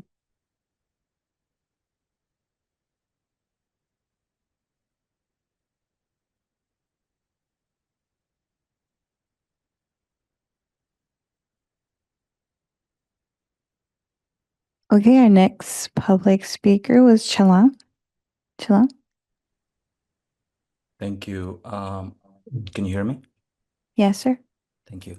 I just wanted to, I heard the discussion range from, the CAG grants. I just want to acknowledge the member who from, I believe, Richmond, who spoke about that. But before I go to that, I just wanted to say to Member Takvorian that thank you for bringing up the cap and invest hearings. And as I've said to you, thank you for acknowledging that. It means a lot that you brought this up here. But I do want to say that there was something that we gained from it, listening to their from the lessons in tenacity that Member Takvorian or Member Hopkins, Member Limon, Member Stigler Granados that were imparted on us are invaluable. I just want to say that, and I thank you. Like one public commenter said, your commitment to the commitment was something to behold. So, with respect to, I was listening to a lot of the speakers here about the CAG grants, and I just want to acknowledge that the paperwork, knowing about these things, applying for these things, I want to acknowledge the challenge in it for a lot of community folks in this grant. Capacity building is very hard. It can happen not just by CAG grants before AB 617, but during CSCs too. And might I say, and I know there are a lot of A district executives here, that's not something they've not heard me say before, but there is a lot of capacity building opportunity in the CSC process itself, and we do that despite the A districts. I think, I'm saying this because I've heard Dr. Herd Johnson speak passionately about, and I'm always, thankful for Dr. Herd Johnson and what she says from somebody in the 8th district, acknowledging some of the extreme difficulties in working with the 8 districts. I want to thank you for that. And I guess if there's a question, I do have a question as it relates to this AB 617 consultation group and the funding. I'm still trying to wrap my head around the 3 minutes thing, and I feel like if I don't use it, I'm wasting $1 million. But how does CARB being in this position to not advocate for funding, how does that put this group of AB 617 consultation group, what position that while you think about the communities that are existing or the consistently nominated communities or communities that are advocating for protections for themselves, how does that shape your conversations? If you is this body somewhat kind of in this forum? Are their hands tied behind their back? Because if you don't talk about funding, you can't talk about the program so much. Thank you. Thank you, Shalom. This is Deldy Reyes. I'm going to respond briefly, and then I know I believe Shalom or Chanel has a comment as well. I want to speak to first off CARB staff. It is CARB staff's obligation and requirement that we report to the board about the progress of this program. AB 617 requires air districts to put annual reports together for every single CSC. Our job in the Office of Community Air Protection, among many things, is to roll those reports up into one report to the board, which I'm happy to say we're doing tomorrow at our board meeting, no earlier than 4 p.m. And Shalom, at that presentation, our board will hear directly from community members, some air districts, and they will hear from staff about the amazing progress that communities have made in this program. We will also remind the board about the current status of our funding. That is where staff's role ends. Staff cannot lobby the legislature. So that is why when I say that CARB, cannot go to the legislature and lobby for funds, I mean, CARB staff cannot do that. That's just the way the world works in the state of California. And then as to this body, again, we've been reminded that under Bagley-Keene, we need to support you all, and we want to support you all in the scope that you have, which is to advise CARB staff, CARB board, about your recommendations for how the program should grow, and that's why we're here today. Independently, you all as members of your organizations or as individuals, everybody has rights still in this country to speak freely, right? And we encourage you to not let democracy die and to think about those rights as individuals. But you cannot, for example, write a letter to the legislature about what you think about this program or what you think it needs and sign it as the consultation group, because that would be outside of your scope. You can only communicate to CARB and the CARB board. Everything you communicate to us is public and it goes online.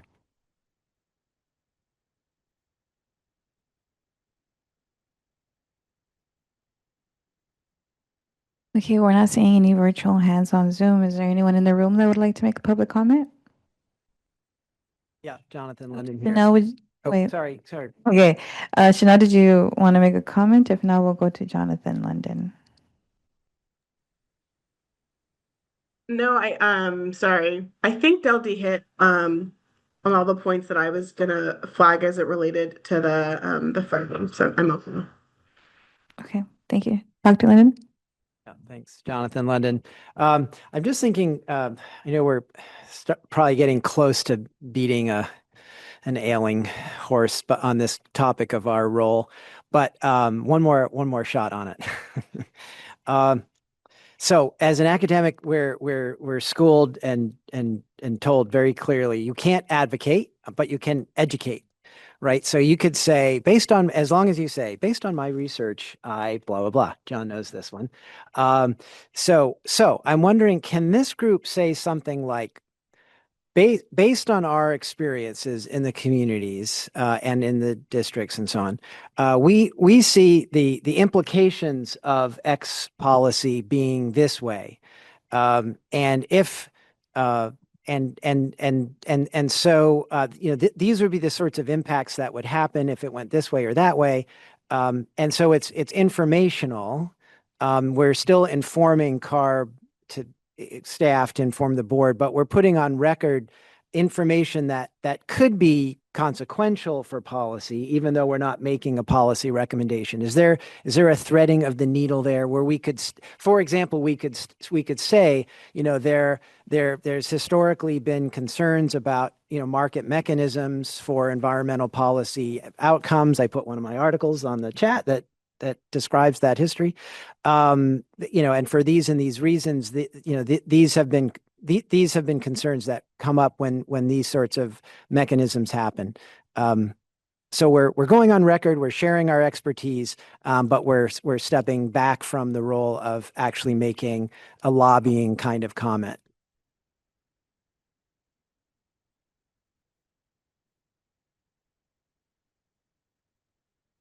Might I respond? Yeah, so you were saying education of the board. I think we can do that. I mean, I think, Deldy and Chanel and others will correct me if I'm wrong, that we can do a lot in our role to advise the board. It's going to the legislature directly, which is a problem that we can't do. I mean, another way to put it simply is CARB is part of the executive branch, and the executive branch doesn't like when part of its enterprise goes directly to the legislature. It's like I've been schooled on that when I've tried. So it's one thing to try to advocate with the legislature. We can't do that. It's another thing to try to advocate with CARB. And I don't personally have a problem with the consultation group strongly advocating for, funding for the program. I mean, we're only getting $150 million out of the budget. The three-party agreement, and we're hoping with negotiations that there'll be more. But we've historically had $250 million. So I don't see any problem with the consultation group saying we need more for this program, for example. But that's the CARB. That's the CARB, not to the legislature. Can I maybe jump in here? Thank you, Board Member Balmes, and thank you, Jonathan, for the question. I just have a couple of things to kind of maybe flag on that front around the education. So I think one thing, maybe I'll just take a step back. And I realize that I've said that I'm a deputy executive officer. I haven't necessarily said like what is in my portfolio. So the community air protection is my portfolio, but also I think our work on climate investment, sustainable transportation, and I think our work on EJ, equity and tribal is also in my portfolio. One of the things that I might just, not even caution, but just be very transparent about this kind of like advising and the education of, we will have, after tomorrow, we will have an AB 32 Environmental Justice Advisory Committee.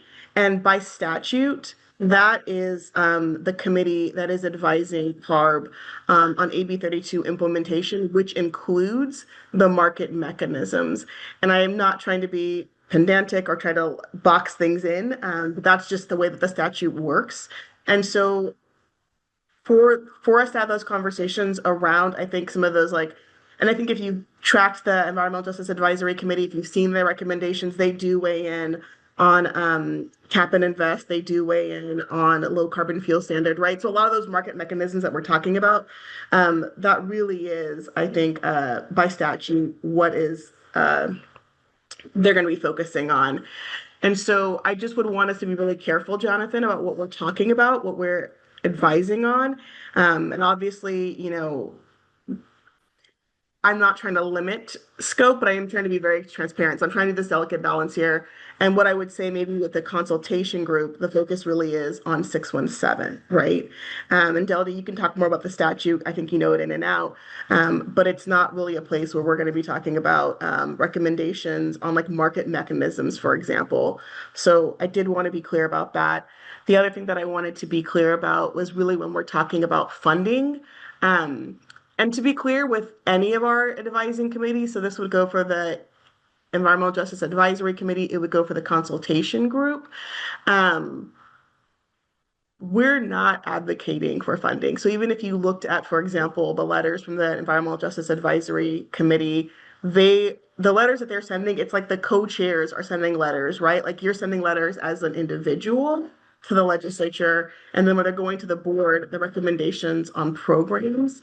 I think, John, as you mentioned, right, we are part of the executive body, right? So we're part of the governor's administration. We can't step out ahead of the governor's administration. So that's why I think even if we're talking about the consultation group advising the board on funding, that would be seen as stepping out ahead of, right? Because that would be a public conversation by Bagley Kane.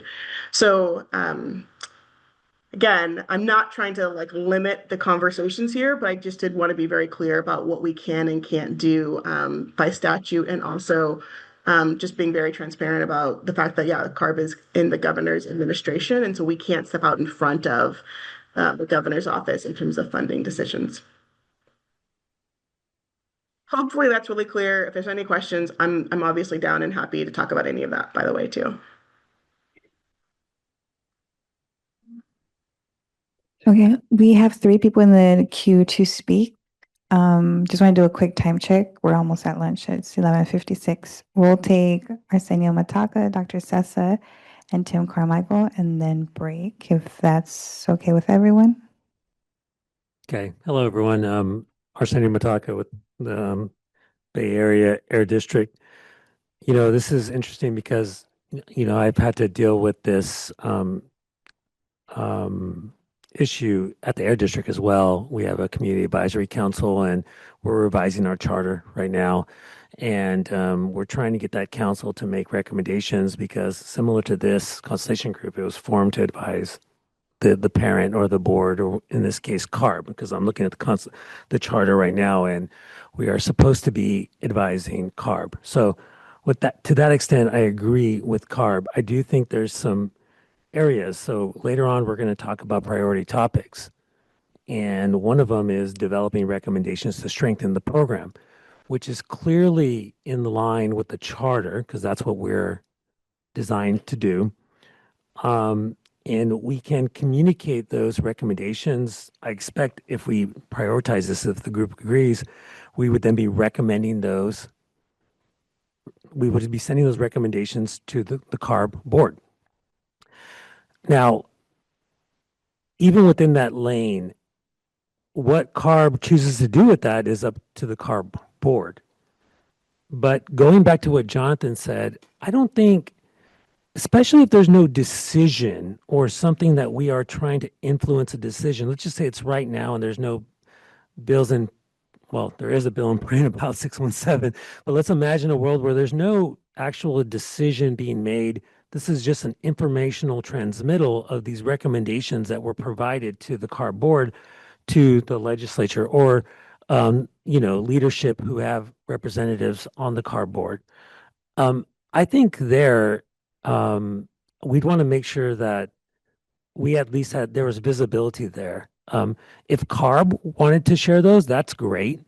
But as a consultation group, since the legislature seems to be very active in you know, revising this program, it seems appropriate to give them whatever recommendations, just a carbon copy transmittal of what we provided. I think that is like a more narrower line without getting into other items like Chanel was mentioning, you know, but I think that particular stream I would see is fine, and I wouldn't want my recommendations just to go to CARB and I'm assuming it would be done in a public venue so people could access it, but I would like the legislature to have a beneficial sort of transmittal of those recommendations. So they're aware as they're starting probably to tinker right now for next year with this program. So that's all I would say. So I agree with Carbon, like we have to be careful about the scope, but I think there's still a way to where our work isn't done in a sort of vacuum here. And there's ways to share that educational information that we produce.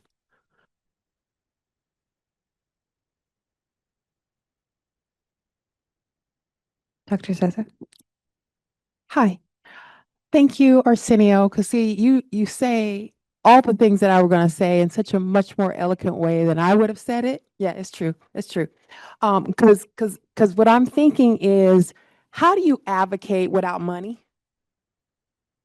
Like, how can you say you advocate for this program where we're here to support the program, we're here to help it stay and be and all of this with no money, an unfunded mandate?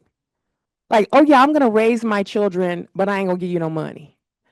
You know, and so I'm really thinking about what are we saying to community when we say, yes, we support this program, but we just can't talk about this part of it. Like that feels like double talk. And it's what we counsel the folks in our agency, like when you go into the communities and you talk all these type of things that really feels like you're trying to talk above people and not speak the language that they understand and all of this kind of stuff. And it just feels disingenuous. Not saying you know how I feel about you. No, we're cool. But I'm just saying when we talk about this, when we're talking about going into communities and saying, yes, we advocate for the program, we do this, but we just can't talk about the money part. Like that doesn't make sense. That's just not common sense to the community. And so, and I understand what folks are saying about stature and staturage and what all that stuff is, right? But it does, just because it is doesn't mean it's just. And just because it is doesn't mean that people understand it. And so what I would really counsel us to do as a consultation group is to help people to understand it, right? Like, because too many people who are walking away, I'm confused, I'm confused, I'm confused. And so if someone, you know, they teach us, I was going to be an elementary school teacher a long time ago, and it is not, I'm failing as an educator if the person doesn't understand what I'm saying. So if the community is saying to us, they're not understanding, then we got to figure out a way to make them, to help them to understand, because it's not landing with them. It's not.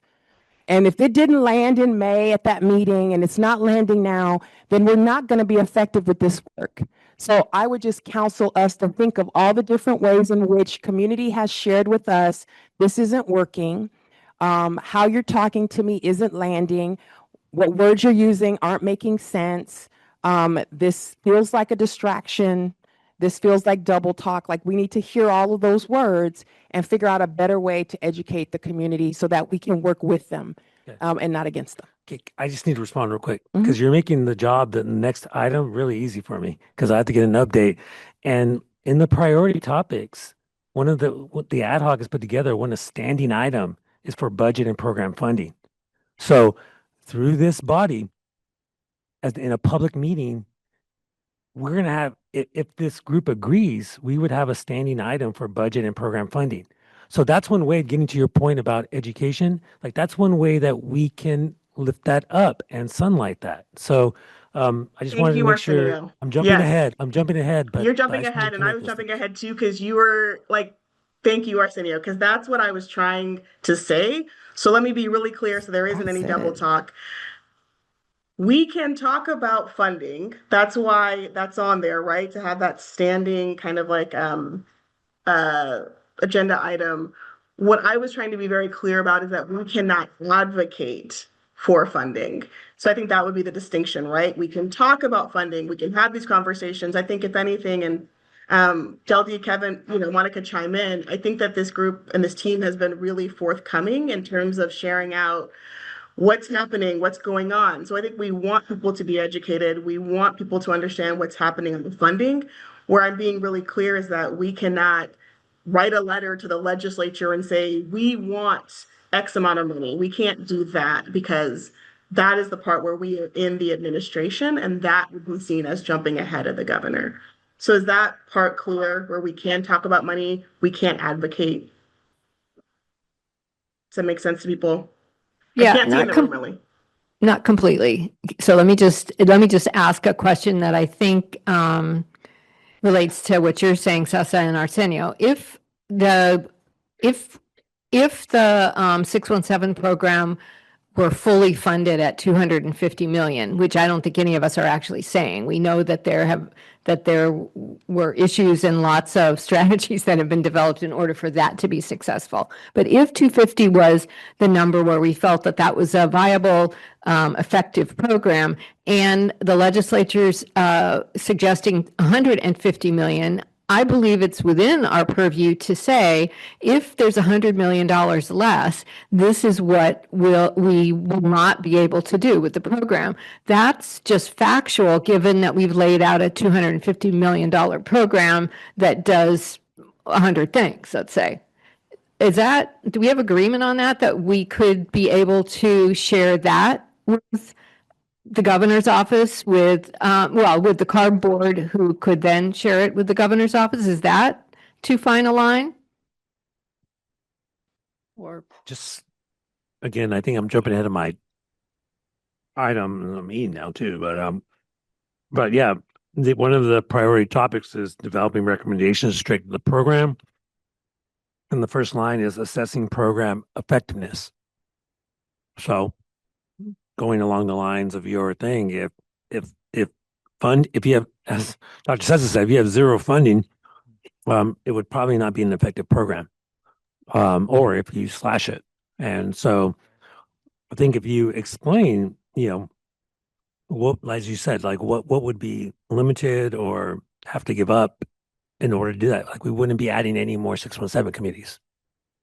That may be a result of, a reduction in funding. So the mechanics of it, I think the subject is right. The mechanics of it, I think, would need further discussion. Maybe I'm going to jump in for the final time because Tim, you've been really patient, and I appreciate you being okay with everybody jumping ahead. And for those who don't know who's speaking, this is Chanel Fletcher, Deputy Executive Officer. I think that it is fine for us to do the budget education. Case in point, we have 150 million. I think we've already shown slides of, like, for example, historically we had this amount, this is what we were able to do. If we don't get that amount, right, but I think that would also need to be a conversation, and Deldy, I'll look to you, but I would assume you would also need to talk with, like, the districts and communities to figure out what we could and couldn't do. So I don't know if we would have that right on hand. Maybe we would. Like I said, Deldy would probably know better than me, like, if we have on hand what we can do with 150 versus 250. And I think, as Mario noted, the amount has fluctuated for 617 in general. But those conversations are educational in nature. And so, yes, like, that is fine.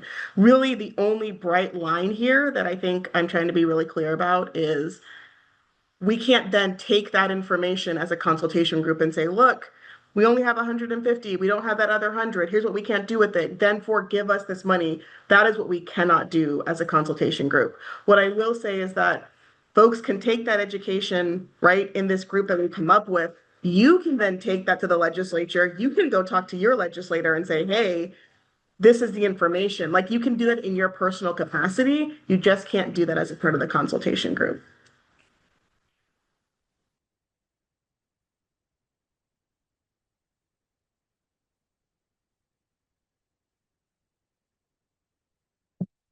so I think, Tim, you're up finally.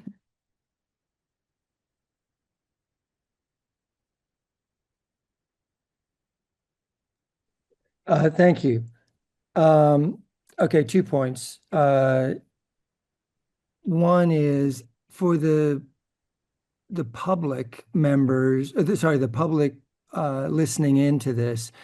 I think it's important to note that all the members of the working group are volunteers, and we are, well, I believe all, but certainly most of us are advocating for this program in some way year round. And whether that's to our stakeholder sector or to members of the legislature, to the air board, to the governor's office, we're not sitting on this working group because we have nothing else to do with our time. We believe in this program, and I think that's really important for people that are listening in to be clear on. This group individually, I'm sure we have disagreements about elements of the program and things that we want to prioritize, and that's what we talk about regularly. But collectively, we all support this program very passionately, or we wouldn't be on this working group. That's point one.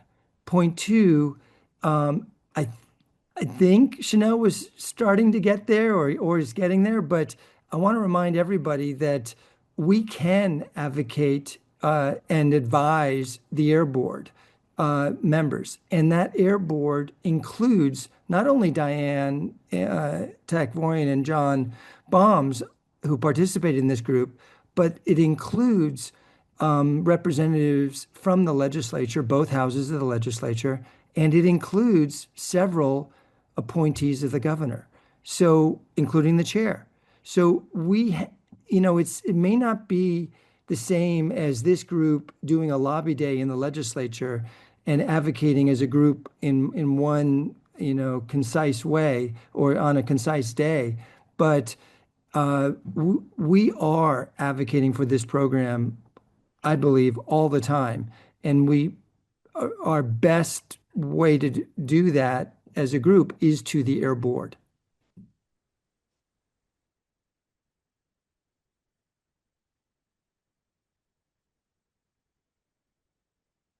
Would anyone like to respond to Tim's comment?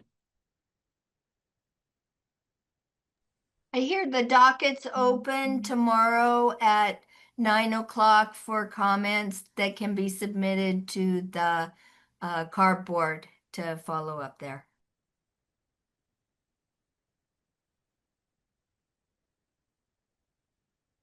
I'm not sure what you mean, but the meeting doesn't start till 1 o'clock tomorrow, and there is a public comment period within the board meeting, as there is with every board meeting, and that's generally at the end of the meeting. And Mary Elizabeth, the docket is open now and has been open for some time for the items that are on the agenda for tomorrow.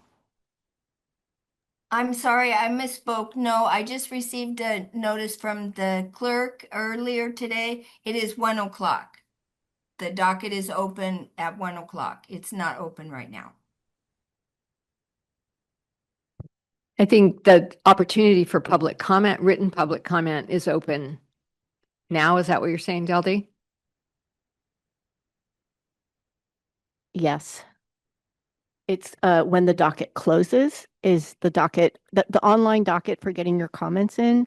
I believe what you're saying, Mary Elizabeth, is that it closes at the time of the board meeting and then reopens at the time of the board meeting.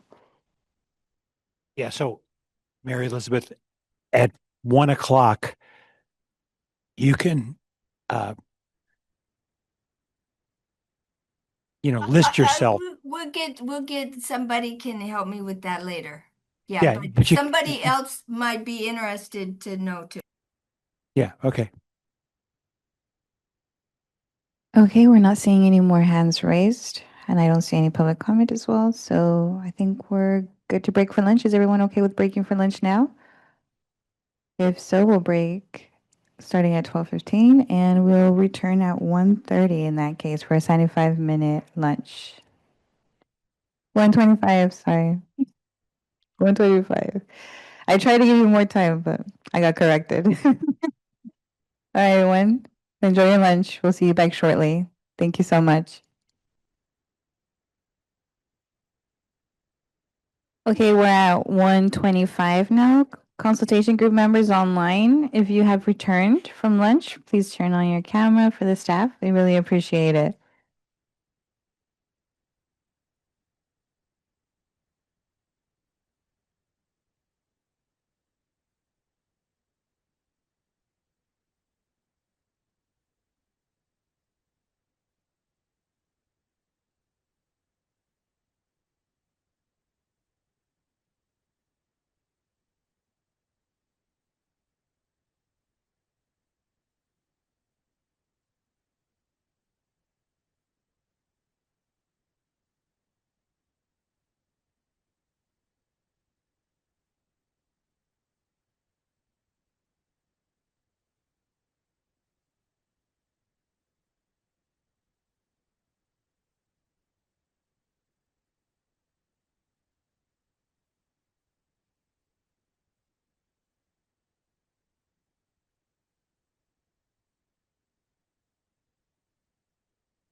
Once again, for consultation group members joining us virtually, please turn on your cameras if you've returned from lunch. We really appreciate it. I hope you enjoyed your lunch.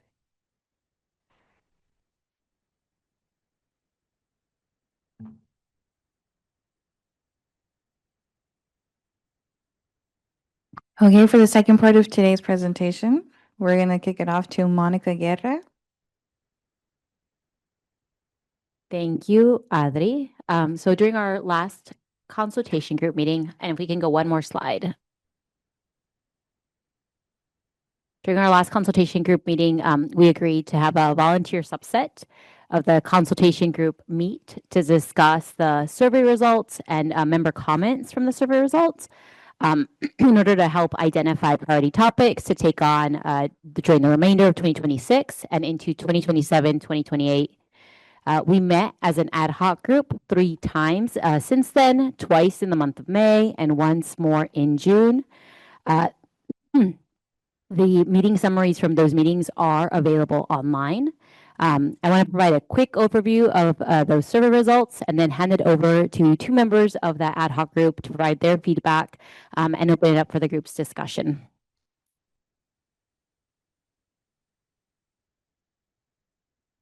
If we can go back, Adri. Back a few more slides. 34. One more forward. Okay. One more back. So the survey was distributed to our consultation group. Sorry, Adri. We should go to the 2026 priority topics. Thank you. So the survey was distributed to our consultation group as a whole. We had a total of 25 total respondents. As a reminder, we asked all of you to rank your top 6 choices based on a list that was provided of topics, which we had discussed during our last consultation group meeting. I do want to note that 1 person took the survey twice, so the asterisks reflect where we adjusted the survey to account for that double count. Based on those survey results, reducing air pollution was identified as a #1 priority for 2026. And I know it's been a few months, so we do want to share the descriptions that we used for each of these topics in the next slide.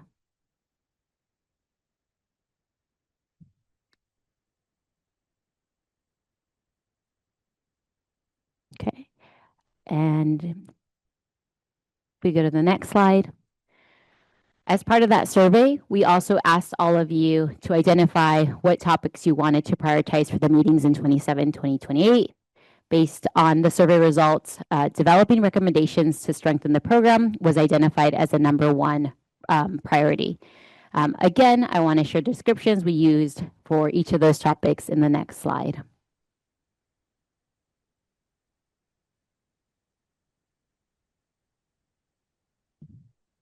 Okay, if we go one more slide. Here's a summary of the survey results for each corresponding year. As part of the ad hoc discussion, members agreed to consolidate the top priorities for both years into the priority topic for 2026. In addition to a standing item, which Arsenio mentioned a little bit earlier today, for a program funding update, which we are beginning with this July meeting. The consolidation of those topics is noted in the red boxes. Additionally, the members of the ad hoc expressed an interest in a follow-up discussion on the toxics roadmap and SMMI, our statewide mobile monitoring initiative. These topics are noted in bold. Now, as a reminder, when we first started this survey, it was intended to help us identify priority topics for the consultation group to take on, ultimately shaping the future of the program. The results helped us get a sense of where member interests lie, but we also fully recognize that there are real-time shifts within CARB, in the legislature, and in communities that can shift what priority topics you all choose to focus on. This is a list that we'll continue to revisit as we plan agendas for the coming year and into the next. For today, we are planning to jump into the consolidated priority topic #1, which again is a combination of the topics listed in red in a little bit later today.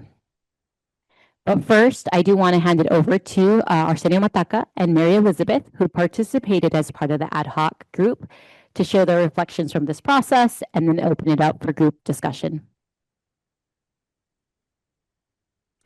Mary Elizabeth, we're going to have you start.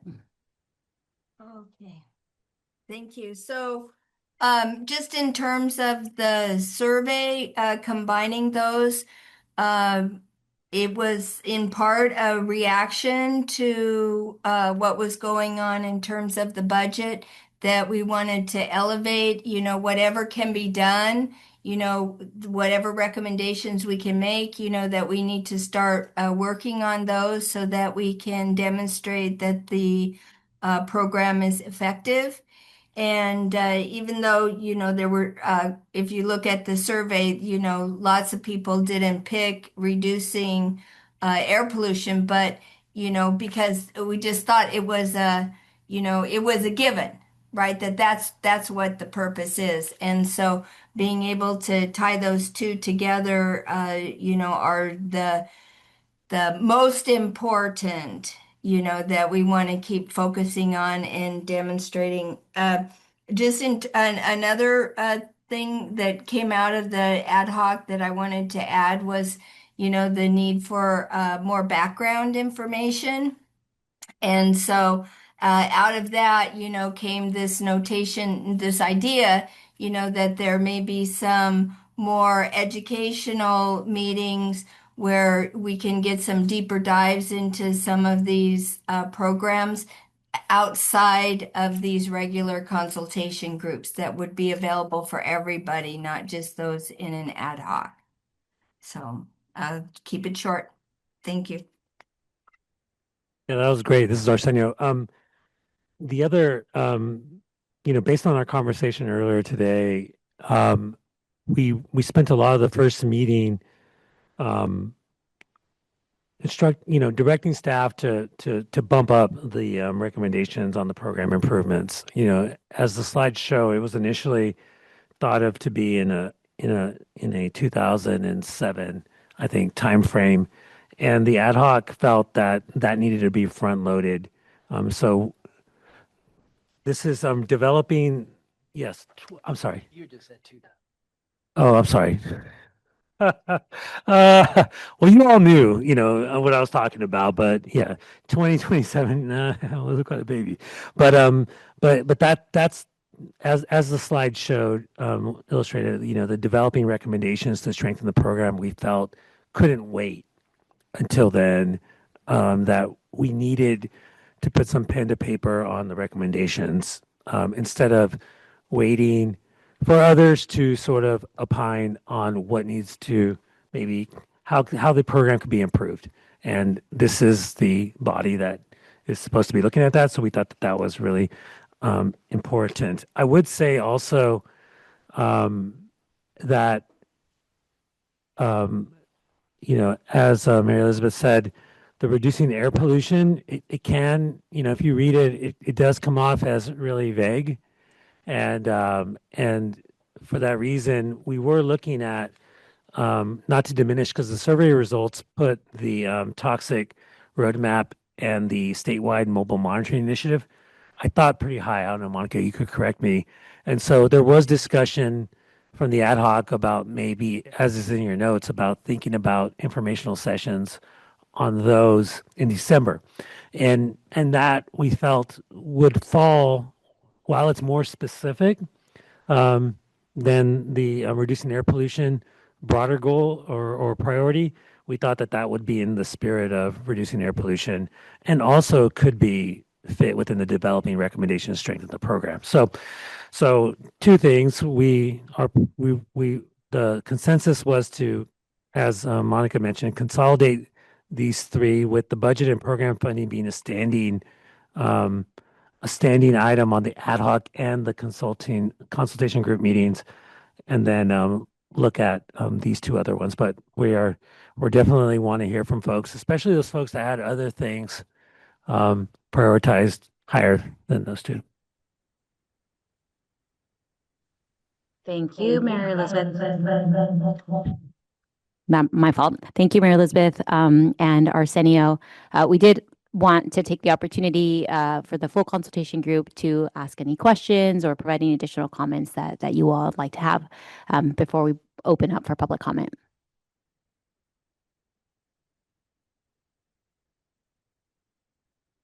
Can I just add one other piece of context? And I appreciate Arsenio and Mary Elizabeth's, that on the reducing air pollution, I think we also thought there would be the opportunity to think about alternative strategies that may be necessary to move forward as we have this assault from the federal government on some of the rules and regulations that we assumed were going forward that would accomplish the SERP goals throughout each of the communities. So I think there was also this opportunity to maybe think about things in a bit of a different way under that category.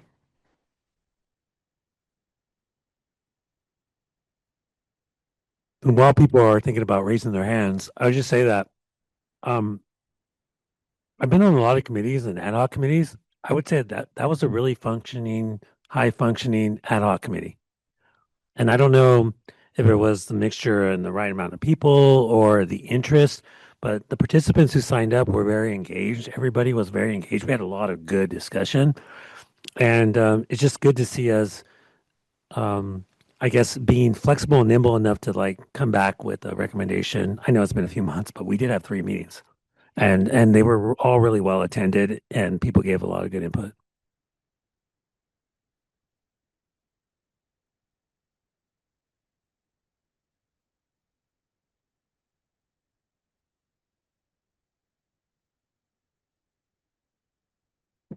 Yeah, this is Ryan Hayashi with the San Joaquin Valley Air Pollution Control District. This is Ryan Hayashi with the San Joaquin Valley Air Pollution Control District, and I just want to thank everybody that is participating as part of that ad hoc committee. And I've been reviewing the notes that are coming out of there, so I'm thankful to CARB and the staff that have been putting those together so we can get a glimpse into the work that's being done. And it's considerable, and like the notes reflect, there was a lot of discussion, which was greatly appreciated. And we definitely support the prioritized items that came out of the discussion. So thank you all for your time and efforts.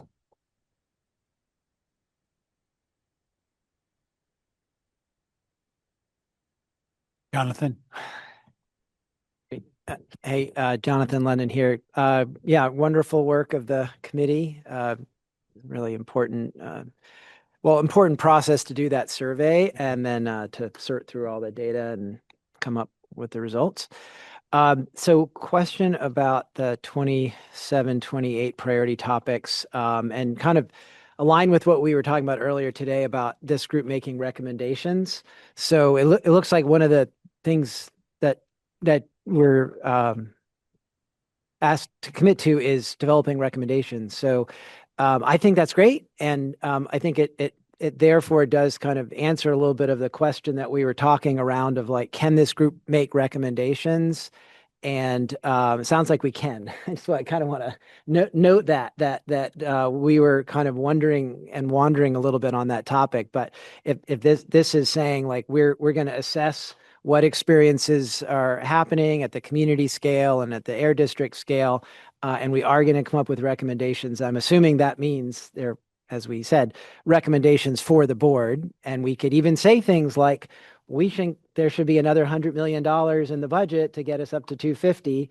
I'm assuming that would also be fair game to, if we can't do those improvements if we don't have the funds to do it. So just kind of wanting to align the conversation from this morning to the recommendations that are put here. And then the other one is just, just thinking about the evaluation number 2 there and how we're going to make best use of that as we are forming our recommendations, because I think that's the purpose of that eval, of course, right, is to provide that kind of information. So just curious about how those pieces will fit together.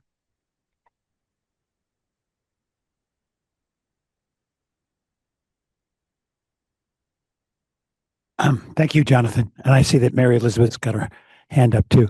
I just want to note that with regard to the toxics roadmap, I mean, that's something that CARB staff is working actively on, and there's going to be a board level discussion, I think in November, but this fall. So us as a consultation group having a discussion about what we think about the approach to toxics can actually inform CARB policymaking earlier rather than later. So I just want to jump on that.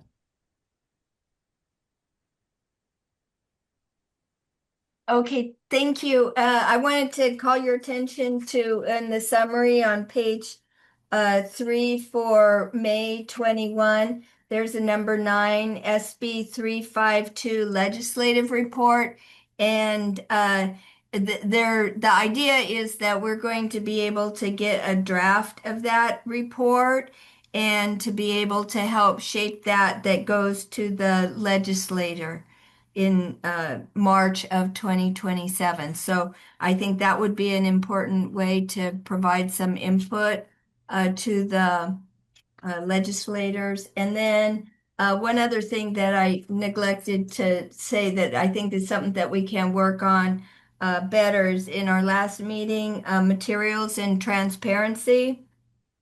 And it says all materials, survey results, meeting summaries, agendas must be shared at least 10 business days in advance with all consultation group members, and that materials should be distributed through a single email and directly attached to the calendar invite to avoid confusion. And so I think that we can work on that invite, and I'd like to see, that this invite be out to a wider audience as well, since we heard today that, some of our community steering committee members, like ourselves that aren't on this committee, would be very interested in following along with that process and having all of that information all together on an invite, right, that you can just go back to with links, I think would be very valuable. So thank you for letting me pipe that in.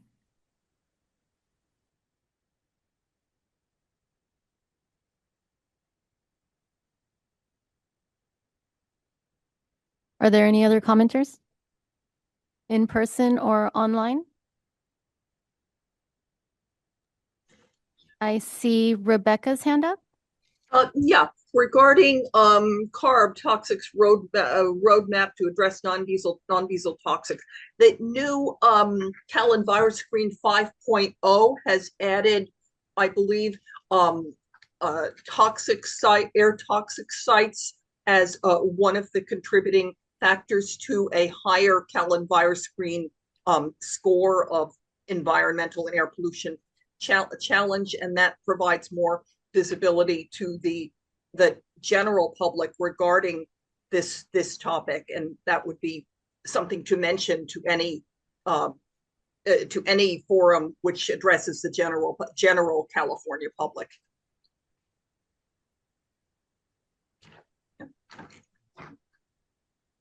I see Kevin.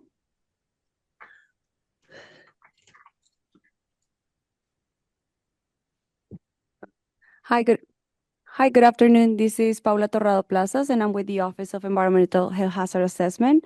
I'm the program director for the environmental justice work, and just wanted to clarify for the development recommendations for the program, how engaged could other agencies like OIHA, having expertise in cumulative impacts and in other tools, to bring that expertise for evaluation, for program evaluation, for metrics, for accountability to the program.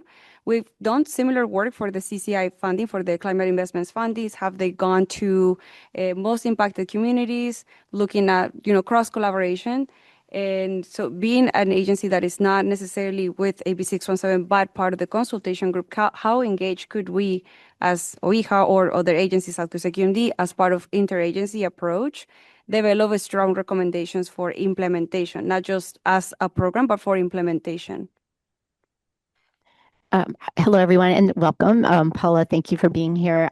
This is Deldy Reyes with Office of Community Air Protection. I want to speak to a couple of things. So first, Dr. Skinner, thank you for your comment and reminder about the recent development on Callan Virus Screen 5.0. In fact, OEHA owns that tool, and so having OEHA on our consultation group means that when this group is ready to do a deep dive into the toxics roadmap, we would benefit from OEHA's participation and expertise around Callan Virus Screen for sure. And then, Paula, to your question, we've made a practice of engaging with our sister agencies. At least we did in the development of Blueprint 2.0 when I was here, particularly with those state agencies that have definitely played a role in 617. And I'm thinking of our Department of Pesticide Regulation and also, of course, OEHA. And so we would welcome your participation in terms of not only in the context of this group, but as fellow agencies under Cal EPA, coordinating and providing us feedback on draft versions of the Blueprint 3.0. Yes, thanks, Deldy. And so, yes, looking forward to having that more of an involved role. And in addition to that, just of recent experience or just recent engagements with directly collaborating with CARB on the ethylene oxide, on acrolein, this information that was sort of shared across all AB 617 communities with understanding that more proactive engagement, more meaningful outreach could have been done. The opportunity for this consultation group to also have a hub for those sort of resources or information sharing that can get to that. Because for the acrolein work, it evolved from the SNAPS project, came from AB 617, and this cross collaboration with OEHA was something that was really praised, because then communities really understand where the science comes from, how it informs sort of next steps, and being so proactive. It not only builds the trust and the credibility in the science and the regulatory actions, but goes back to AB 617. It could be very productive. So just mentioning that here as part of the recommendations is the action, right? Yeah. Thank you.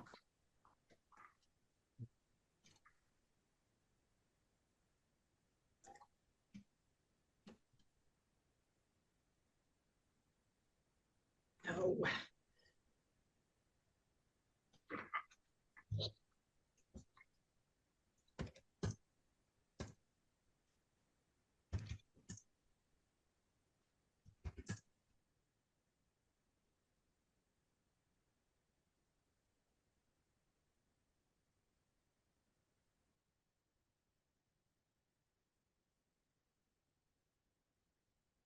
That is correct. Yeah.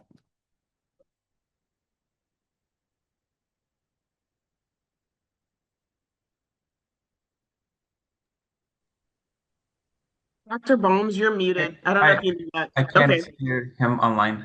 Yeah, for us online, you've been muted, so no one could hear what you've been saying. This is Chanel. Sorry, I didn't push the button. I put my card down, but what I basically said for those online is that I really welcome the collaboration that Paula and Deldy were talking about. It's music to my ears, I said at the end, because we're separate silos years ago, and now I see that we're actively working together. It's good. Sorry, one more thing on that end. Getting better at telling those stories and sharing it with AB 617 communities. They could not necessarily be successful stories, but stories of progress that have risen from AB 617, from other partnerships, and specifically with the acrolein and ETO workshops and engagement. It's just so important for ABC, starting with AB 617 communities, like what it means at the tangible level. Maybe that's also part of the priorities, or just what it's in part of the consultation group, is the progress, because our stories that maybe are not told as much as the lack of funding, right? Arsenio, I see your hand up. I think Dr. Balmes covered most of what I was going to say, but I would say for OEHA, similar, in a lot of spaces, like for instance, in the Cap and Invest program, like OEHA, you're charged with like reviewing that and the impact they have on EJ communities every 3 years, I think. But for us, as we look at recommendations to strengthen the program, one thing that I could see come up, at our air district level, we just got a new health officer, by the way, at the air district, but health comes up a lot. And especially within the SERPs, even if we get to like in West Oakland, a diesel particulate matter reduction of 31%, the very next statement was, so what does it mean for our health? And I know there's causation issues but somehow, with respect to like when we look at 617, sort of some of the health and environmental health, issues, I think it could be helpful for OEHA to weigh in heavily. So again, like Dr. Balmes says, you guys are here for a reason. And so we would expect, I think, that assistance, and that could come in the form of some technical assistance too, as we get further along in the recommendations.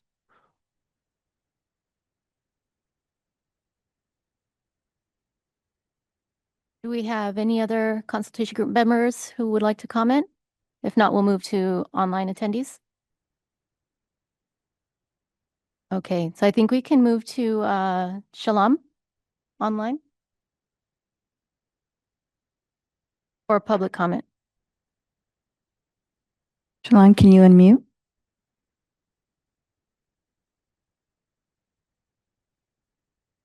Hi, sorry, can you hear me? I'm sorry, I am driving. We can hear Can you. you hear me? Thank you so much. Yes. I apologize for the background noise. I wasn't planning on making any comment on this item, but I did see calendar screen mentioned, and then OEHA participate, and then I'm not going to make this, like a, diatribe at OEHA or a madman ranting, but OEHA is part of AB 617. You're in the blueprint, okay? And I think Paula, I believe I got your name wrong. You're appealing to the wrong agency. The AB 617 runs fully at the mercy of how each air district wants them to run. And that's a thing everybody sitting in the room knows, and nobody wants to talk about it. The emotional burden of working with a district is fully borne by the communities, and I'll talk more about that later in the meeting. But I had to beg the district to make OEHA part of our process, and it didn't go so well. So I applaud you for wanting to be more part of these processes, but I think you have to go talk to the 8 districts. They control everything. Not CARB, and CARB knows this. So, and with respect to OEHA, it's rubbing me the wrong way, given the calendar screen 5.0 that OEHA is coming and saying, oh, we want to be more part of it. I'm going to welcome you to come to our community. Bring your families, bring your pets, bring everything. Let's go and try to walk the 2 Superfund sites we have. Let's see if anybody even allows us into those two Superfund sites. And then which OEHA in CES 5.0 has marked them bright green. These are this is where the bomb went through. This is where the stuff from Bikini Atoll was dumped. Okay, according to OEHA, a scientific agency, is all okay there, nothing to see there. So, and I am very disappointed in the leadership that I trusted here, that calendar screen 5.0 was made public. It should have never been made public. There's fundamental problems with it. We have our own data scientists in our community, in our CSC. We've been looking at it. We worked with OEHA in good faith. Nothing happened. This is one of the famous bureaucratic things. So we will hear, but we will not listen things that happen. And I am amazed to that OEHA is coming and asking for more here. But I think OEHA has a lot more problems to figure out for itself. Working without a board oversight. Our senator did not know about calendar screen. Our assembly member did not know about calendar screen. It is just a bureaucracy running amok. Thank you.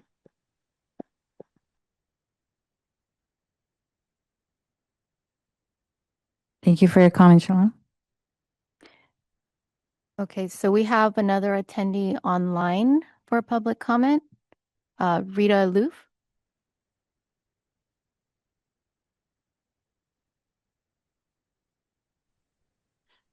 Yes, good afternoon. Thank you. Rita Aloof, Director of Environmental Affairs for RADTech International. And RADTech is a nonprofit organization dedicated to the advancement of ultraviolet electron beam light emitting diode, UVEB LED for short, materials. and our materials are toxic free, contain no VOCs, and also do not require combustion devices for curing. My comments are related specifically to the toxics roadmap mentioned under the December meeting topics and study sessions. I wanted this group to be aware that air districts, more specifically, I can speak to South Coast Air Quality Management District, are in the process of amending various rules to phase out 2 toxic compounds, which have been recently added to the list of toxic air contaminants by OIHA.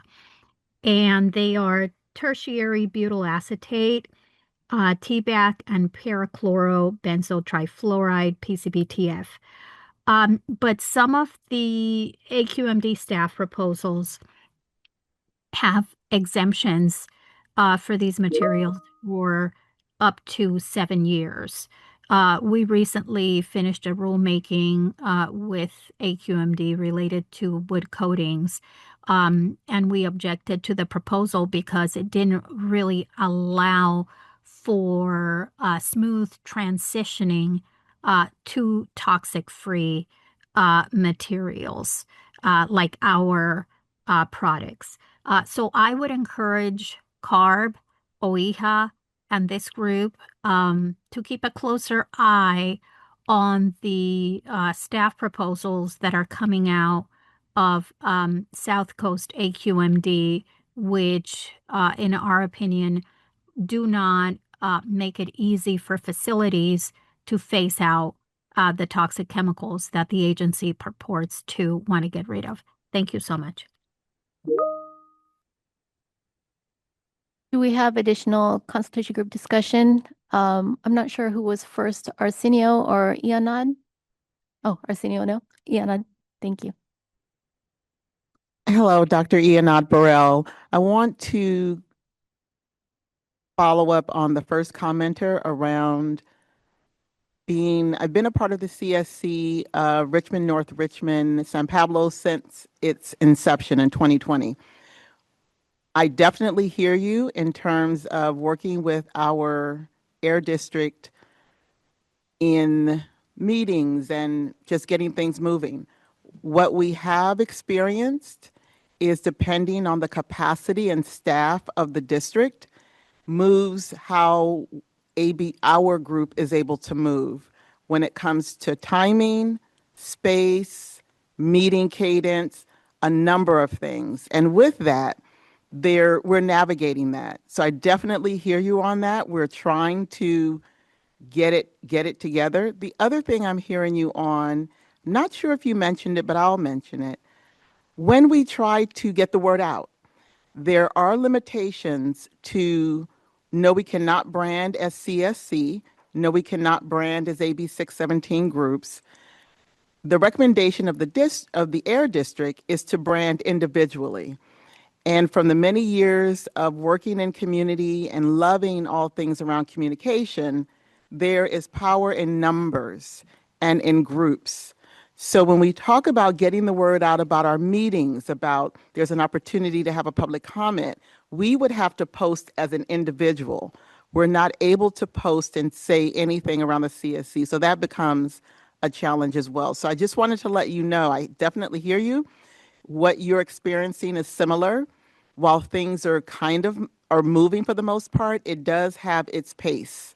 And being on this group, being a part of this group since 2020, I was just sharing with my colleagues at lunchtime, we're going into the 7th year.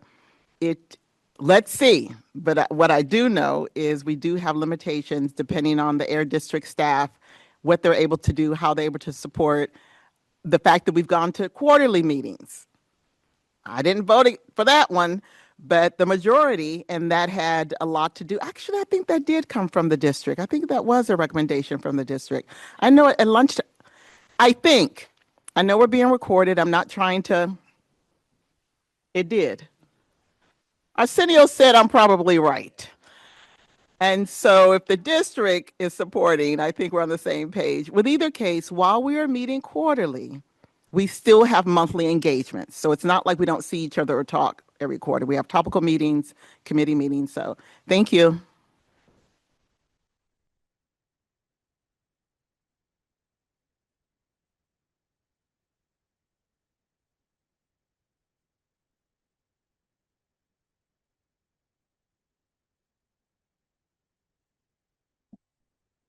Okay, so with that, seeing that we do not have any additional folks in the room or virtually that have public comment, and we do not have any additional public comments, commenters, we would like to move into our afternoon discussion around priority topic number 1. And so, Deldy, I'll hand it off to you. Thank you, Monica, and thank you, staff. This is Deldy Reyes from CARB and the Office of Community Air Protection. Everyone, is this better? All right. Sorry, I'm trying to adjust to this mic and being a short person for this table. Okay. All right, so I'm going to ask everyone, just take a big, deep breath. It's been a day. I know for me, it's been a week. And so our conversation this morning, we covered a lot of ground quickly. We had some technical difficulties, which, we will do better. And so I just want everyone to take a deep breath, kind of recenter yourself, think about why you're here. That one word that you said when we asked you to introduce yourself for roll call, try to think about, bringing that energy into this part of our conversation, which is why you all are here, which is why are we so invested in this program. Because we know it's not perfect, but it's brought a lot of good, and we know that we can make it better together. And so I want you to just know that this conversation is the beginning of that long process.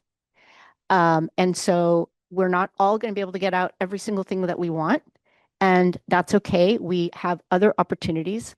Some folks have already mentioned additional sessions. We definitely have a proposal for you all to talk about having what we're calling study sessions, where we can do deeper dives. So I just want to start out that way, ask everybody to kind of, with intention, think about this next part of our conversation.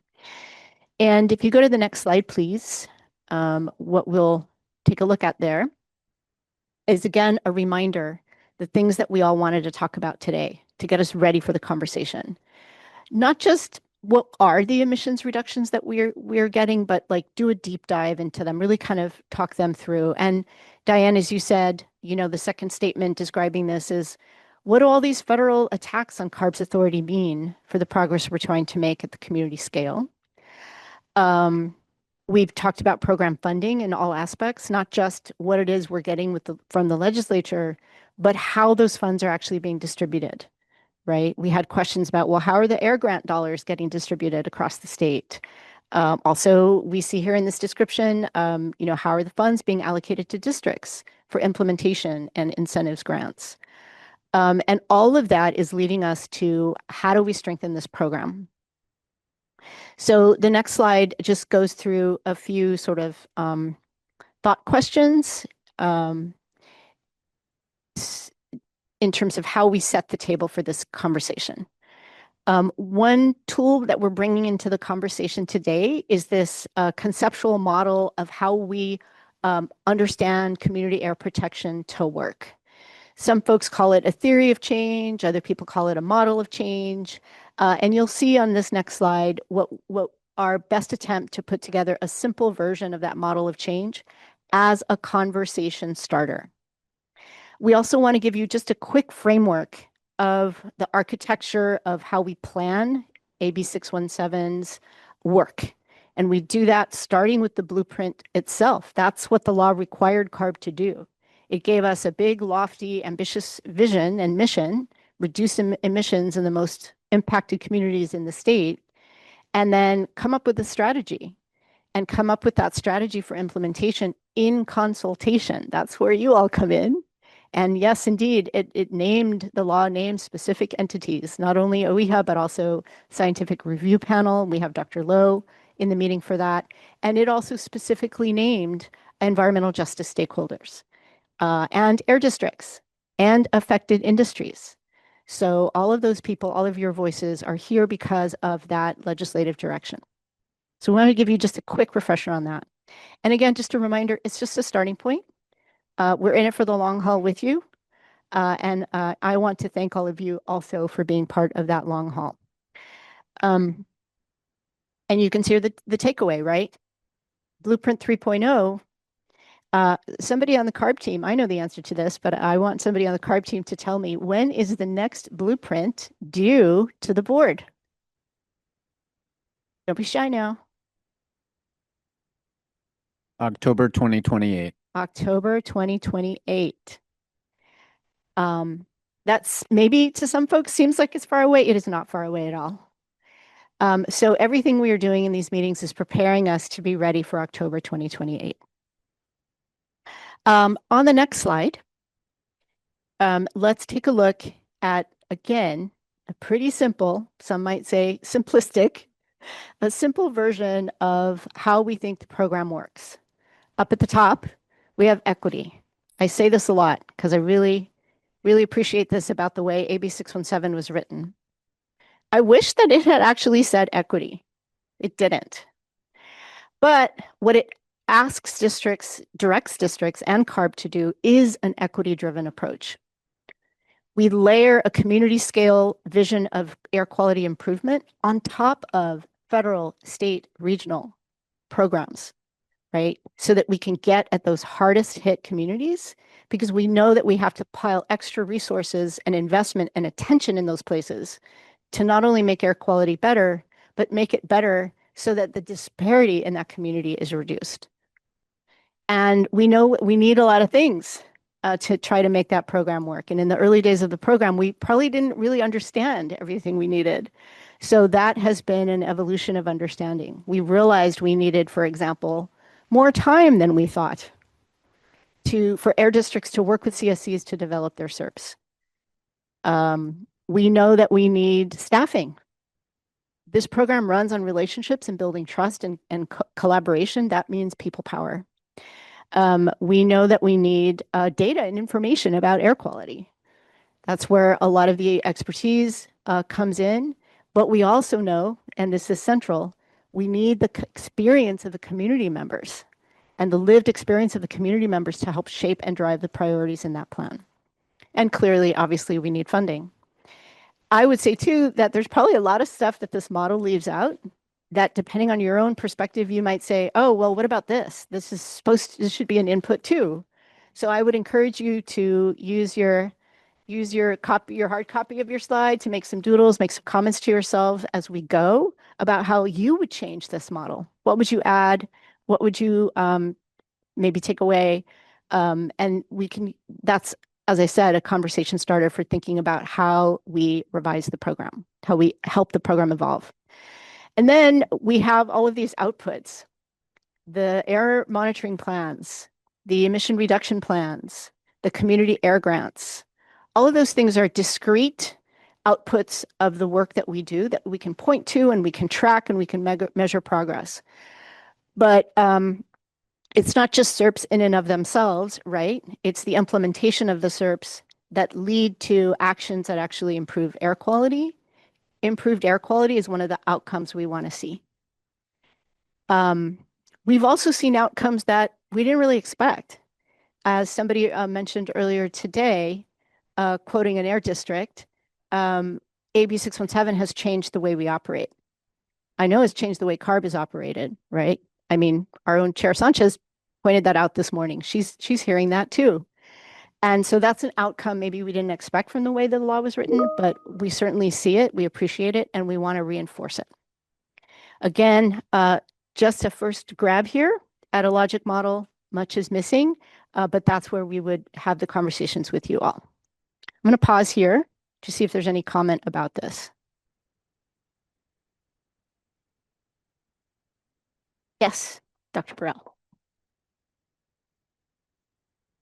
I like what you said. What I'd like to see as being a founding member of AB 617 Sacramento is what I've learned since I've been with them is that the air quality in our homes and our apartments is part of the situation too. And I learned through my own personal doctor, and I shared this with him. I've never knew what a molecule was and all these things until I went in with my allergies, and it was so raw up in here I couldn't breathe.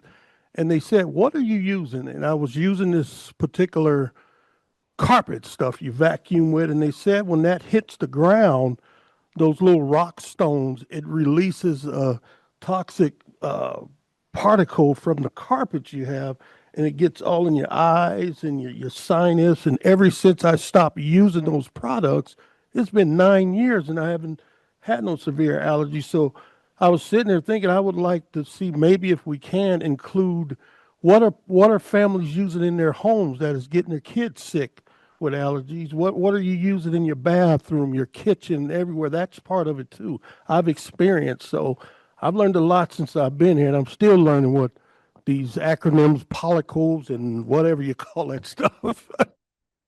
Thank you, Bishop. That's a great comment. Very important. And indoor air quality is reflected in a lot of the SERPs that we have in the program, for sure. Oh, okay. All right. Sessa?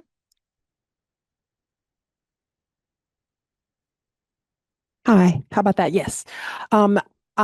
Thank you for this model of change. It really resonates with me. The one thing that I might add, as I'm sure many folks are aware, there is always and has been crises that are taking place within our communities. And so that in and of itself is not something new, but how the public reacts to it, how people receive it, I think does. And so what I would add in their input is crisis. They had situations where people were not supportive of something before the crisis, and the crisis happened, and they're like, oh my gosh, we should do it. And so I think sometimes crises will kind of change people's lens of how they see things. And so, currently we're dealing with, we've had several incidents in the past 6 weeks. The one that's the most recent and most ongoing is the Lineage Fire in East LA, Boyle Heights. And the magnitude of which things are keep coming on to this community, it isn't new to them, but it's new to them. And so they're dealing with, odor, but they're also worried about the biomatter that is in the air. They're worried about the odors. They're worried about pesticide or the pest. And they're worried about the fire, and then they're worried about the water and the water runoff. I mean, it's literally the intersectionality of all of these things, and they're demanding and commanding that the city work with the county, who work with the fire department, who works with the air districts. They're like, they want that, they need that. And so I think that crisis also will kind of force people to do things on an immediacy that doesn't always happen on a regular timeline. So I would just add that's another input to add to this is crisis. Thank you. Dr. London? Thanks, Jonathan London here. Yeah, I love a good graphic. So this is inspiring a lot of thoughts. So this actually relates a little bit to what Dr. Sessa was just saying about putting in paraphrasing the crisis piece as like community context. Like that's such an important part. But so I would, in that spirit, add some other things. So some of we have this idea of the implementation ecosystem, and that key part to go from outputs to outcomes. There's so many things operating there. You all know this, but important to put in the graphic. So local and city governments, you've been through 1075, and the whole thing was trying to get land use in there because you can't get the outcomes you want unless you're dealing with land use. So other entities like cities and counties, sister agencies like OEHA, industry, scientists, residents, et cetera. So I think like putting this into a policy context is going to really help understand both like what are the resources flowing into this interior of the ecosystem, what are the influences affecting how well you're able to use those resources, what are impediments and supports and therefore sort of what are the other stakeholders and allies that you need to mobilize to get those results. So I think this is a good basis of sort of like the interior of 617, but its actual impact space needs all of these other elements to show why you get the outcomes you do or don't.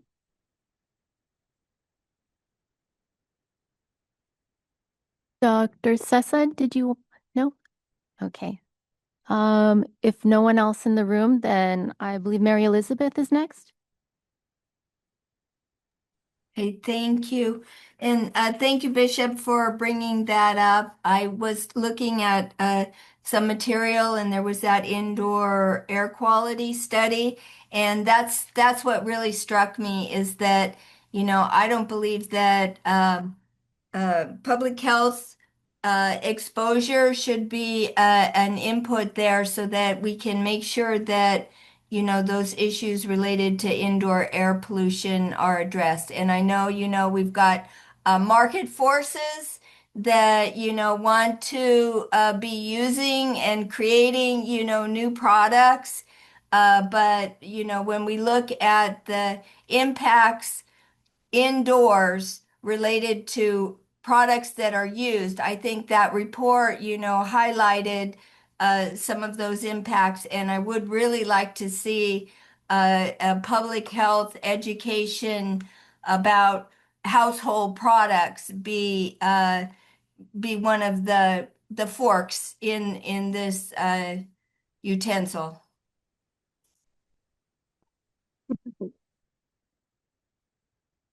Thank you, Mary Elizabeth.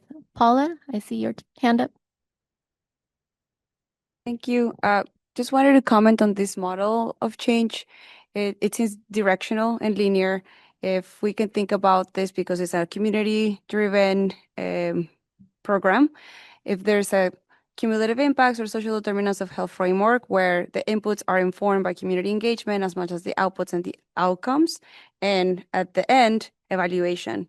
So if the outcomes are evaluated, going back to the community, this is the progress, this is what we've done, these are the outcomes. Where are we lacking opportunities for growth that goes back to the community, the 617 CES and agencies that can do more work that can then inform the inputs. So it's sort of like that circular approach that at all of those stages, there's community co-governance approach to it.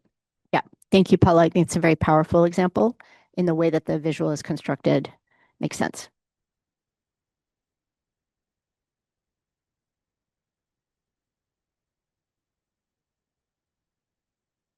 I don't see any other hands up. Oh, Diane.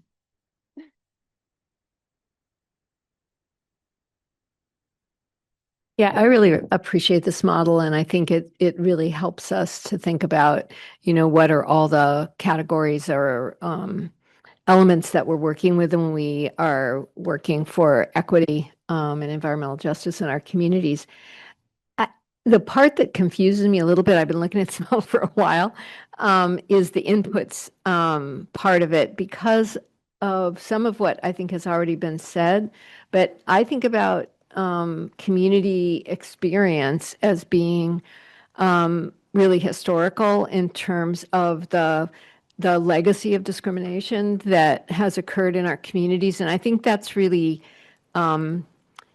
different than time or air district staff or anybody's staff, NGO staff, input into a process. So it feels like if we're that's a historical fact, and that's what we're living with in terms of just say, as Jonathan raised, historical discrimination in zoning and land use. That's the part of the frame. And then the inputs, I think, that we're bringing together, that this program brings together, those are change agents to me. I mean, I'm thinking that those are the folks that are gathering together to make the change: community, air district staff, CARB staff. So that's kind of how I think about a model of change that happens because you got to have the change agents that are working with the data that we have in order to make the change. That would help me in terms of seeing how the model works. I appreciate that, Diane. Thank you. And I feel like probably we should do better to explain at the very top, equity, which drives this program, is because of the historical racism and how we ended up with redlining and the segregation we still see today and the environmental injustice that we see today. That really does, generate the problem, right? So appreciate that. Yeah.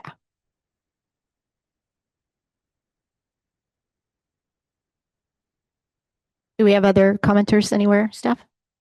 Nope. Okay. All right. Well, thank you for that. What we had to share next are just a few images to help, convey where the program is, what the status is. The first one I pointed out earlier in our conversation, it just shows us the reach of the program. If you could go to the next slide, please, Steph. In California, I would actually start with the air grants because the air grants are a tool to build capacity. And we know that capacity can be effective in so many different forums, not even only in air protection work, right? And to date, the program has awarded 187 community air grants to mostly community-based organizations, but a handful and a number of tribes as well, all across the state. And you can see that reach there. That is actually a requirement of AB 617, that CARB administer that program so that it helps communities participate in the process. Much of that capacity, right, we all saw it when 617 began and the whole process for nominating communities. Many community-based organizations worked very hard to influence and be part of conversations about which communities would get selected. And that's how we wound up with, the left-hand image, which shows us here we have the 19 communities that were formally selected. And what Blueprint 2.0 attempted to do in the face of constrained resources, right? The number of selected communities had continued to go up while the amount of funding to air districts remained constant. And that meant a squeeze. And so we had to find ways to support the consistently nominated communities. Not the most artful term, I'll just say, but it does represent many other communities that had at one point been put forward, but had not been able to be selected. And what we've been trying to do since October 2023, when 2.0 was approved, is to find ways to support these other communities in ways that were meaningful, helped keep them invested in the work, helped to try to bring other kinds of resources to them. And what we need to do in Blueprint 3.0 is figure out think more creatively how to close that gap. Next slide, please. And this is just a snapshot. But the takeaway here is that we now have a handful of communities that had been selected in the early parts of the program. We call them the year 1 or year 2. They were selected in 2018 or 2019. They've passed the 5-year mark of implementing their SERP. That is very significant. And we're calling those, again, perhaps not the most artful term, but the late phase communities, and we don't mean them as communities, but really their SERP implementation. So there are 8 communities that are in the late phase of implementing their SERPs, all the way down to the sort of green color where we know we're working with Bayview, and Air District is working with Bayview, Hunters Point, Southeast San Francisco to complete their SERP. And then we have the communities in the middle. So as these earlier communities that have been implementing their SERPs the longest, as they, some districts use the word graduate, as they phase or transition into completing their SERP, that frees up capacity, right, in that air district. That can only happen when we know, CARB knows, and the air district has gone through a process with the CSC to ensure that all of the SERP actions that are able to be done have been completed. And so that's going to be something that we will, I'm sure, in our next progress report to the board, be honing in on. We will be lifting up those communities where we've been able to complete the SERPs. And to that end, in the next slide, right, we wanted to just, again, remind folks, going back to the architecture of the program, and to your point, Diane, you know, the vision for this program is rooted in racial equity. It's because we see a very direct link between racism and where we see pockets of poor air quality. That vision is in Blueprint 2.0. It is something you all can think about as you think about Blueprint 3.0 and advising CARB about it. And of course, the mission comes from the statute. The guiding principles come from the early years of implementation. And I will also say, you know, the People's Blueprint, which was a big part of a big contribution from the previous iteration of the consultation group, the People's Blueprint really drove a lot of this change. It moved the conversation by very explicitly reminding CARB, you need to talk about environmental justice in the blueprint, CARB. You need to talk about civil rights, right? And so all of those things got put into CARB's program blueprint as a result of the work that a subset of the earlier consultation group did to draft the People's Blueprint. And here I just want to pause and again give a big shout out to Dr. Balmes, because it was under Dr. Balmes' stewardship, right, as chair then of the consultation group that effort got underway. So that's also something for you all to think about in terms of, you know, the next blueprint. In the blueprint also in 2.0, we have a number of goals. That's on the next slide. 8 goals and 45 actions or so. And so this is another place where you all can be thinking about what are some of the explicit goals that you want to see in the next iteration of the blueprint. This is what they are now. And then the next slide is a visual to describe the pathways that we talked about of our ideas of how we could support those other communities that had not been selected. They were to focus community-focused enforcement approaches in a lot of these other communities. Our use of community air grants is a big lever to support these consistently nominated communities. The Mobile Monitoring Initiative was another way. It's specifically focused on those 64 consistently nominated communities. And then more flexibility for how we use incentives for air districts. So those were the pathways. That's another way of thinking about the sort of architecture of the blueprint. And then on the next slide, I want to talk a little bit about the time. That is definitely an input. And this gives you a little bit of a snapshot, if we look at the program to date, how long it kind of has taken us.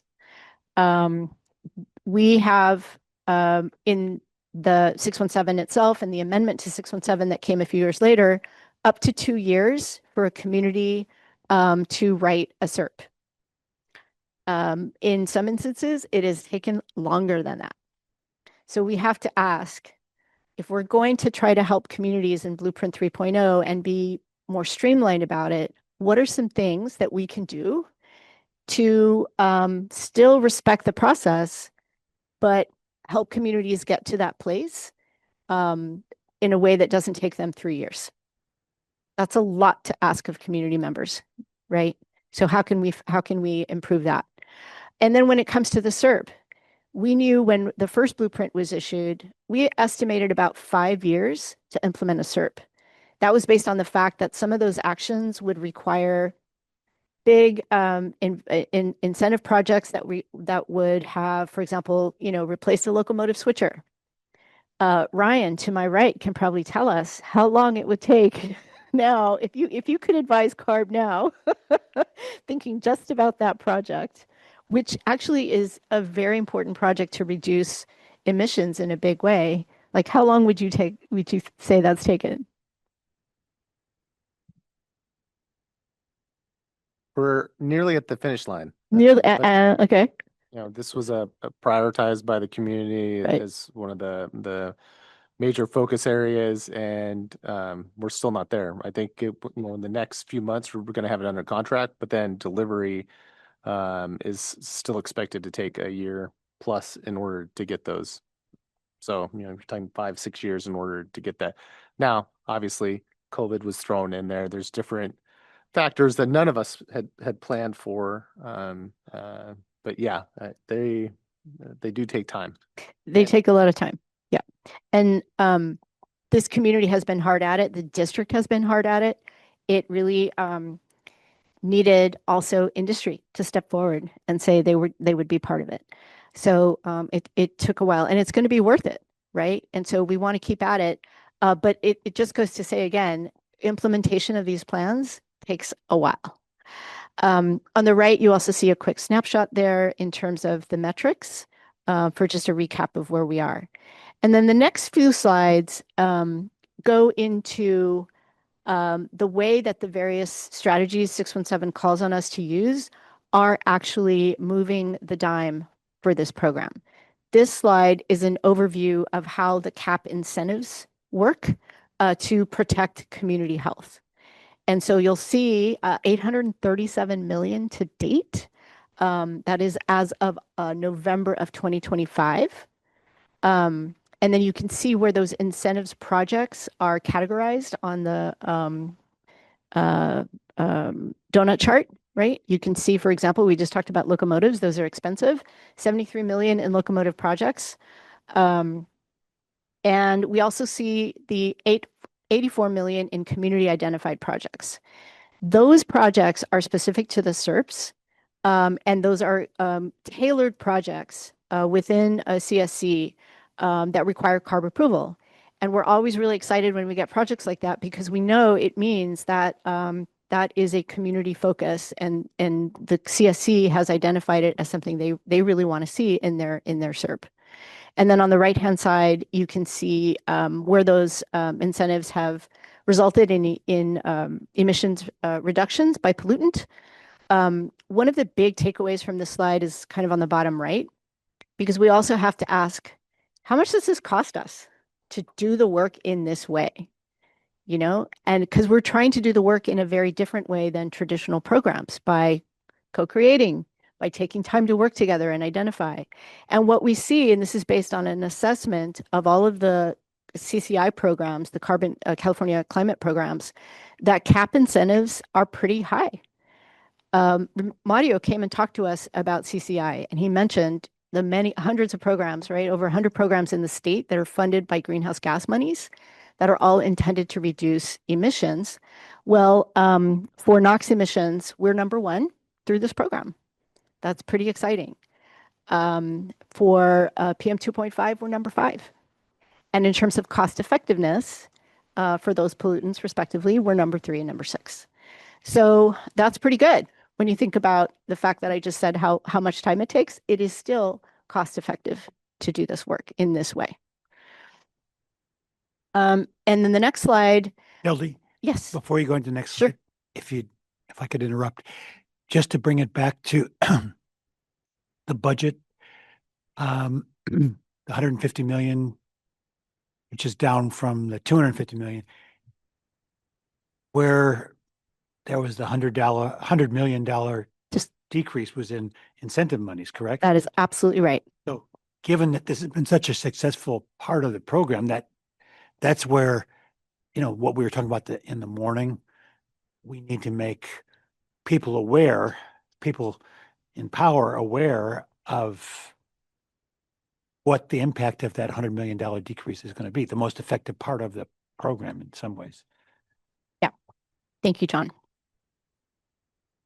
This next slide, it shows us that same kind of information around incentives, but it focuses only on the 6 air districts that have community steering committees. And so you can see each of the 6 here. You can see the reductions by pollutant. And then the bullets in the text tell you the most popular kinds of incentives projects in those districts' communities. One of the great things about this program has also been a big focus on transparency and accountability. So most of the air districts have online trackers where you can go and see the status of CERP implementation, including these incentives projects. What often gets missed, though, and we're trying to do a better job of communicating this part of it, if you go to the next slide, there are 29 other air districts that also receive incentives funding, but they don't have community steering committees. They are still required to use those incentives dollars in ways that benefit priority populations. And you can see that they're doing that.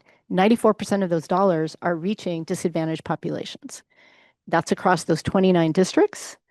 And it means things like, districts that might not have CSCs, it means they can still engage with local districts, local school districts, for example, and do projects like the one we see described here in Butte County, where it wasn't even just a one-time project. They also worked with this district to replace MER filters in the schools.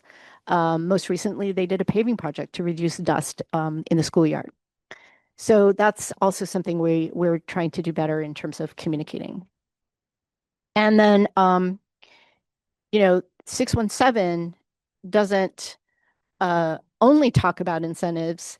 It actually says that air districts and CARB, when you set about achieving these priorities that communities have identified, you need to use all your existing authorities. 617 didn't give air districts or CARB authority to regulate any new pollutant, right? But they did say use the laws you already have and make sure you're using them to improve air quality in these communities. And so what we see in this next slide is how air district rules are benefiting communities. We all know, right? Rulemaking, whether it's CARB or an air district, is a long, intensive process. Those rules benefit everyone in the jurisdiction, not only those 617 communities, but what we've seen happen is that in a CSC, in a specific community, the community might prioritize concerns about concerns about a particular source sector. And based on the emissions inventory, there could be information that shows, yes, that sector would benefit, right, from looking at the rules that would apply to them. And we see here an example, in terms of ag burning and Imperial County. That was a great example. The community raised it as a priority. The district had a rule that basically reduced ag burning by 50%.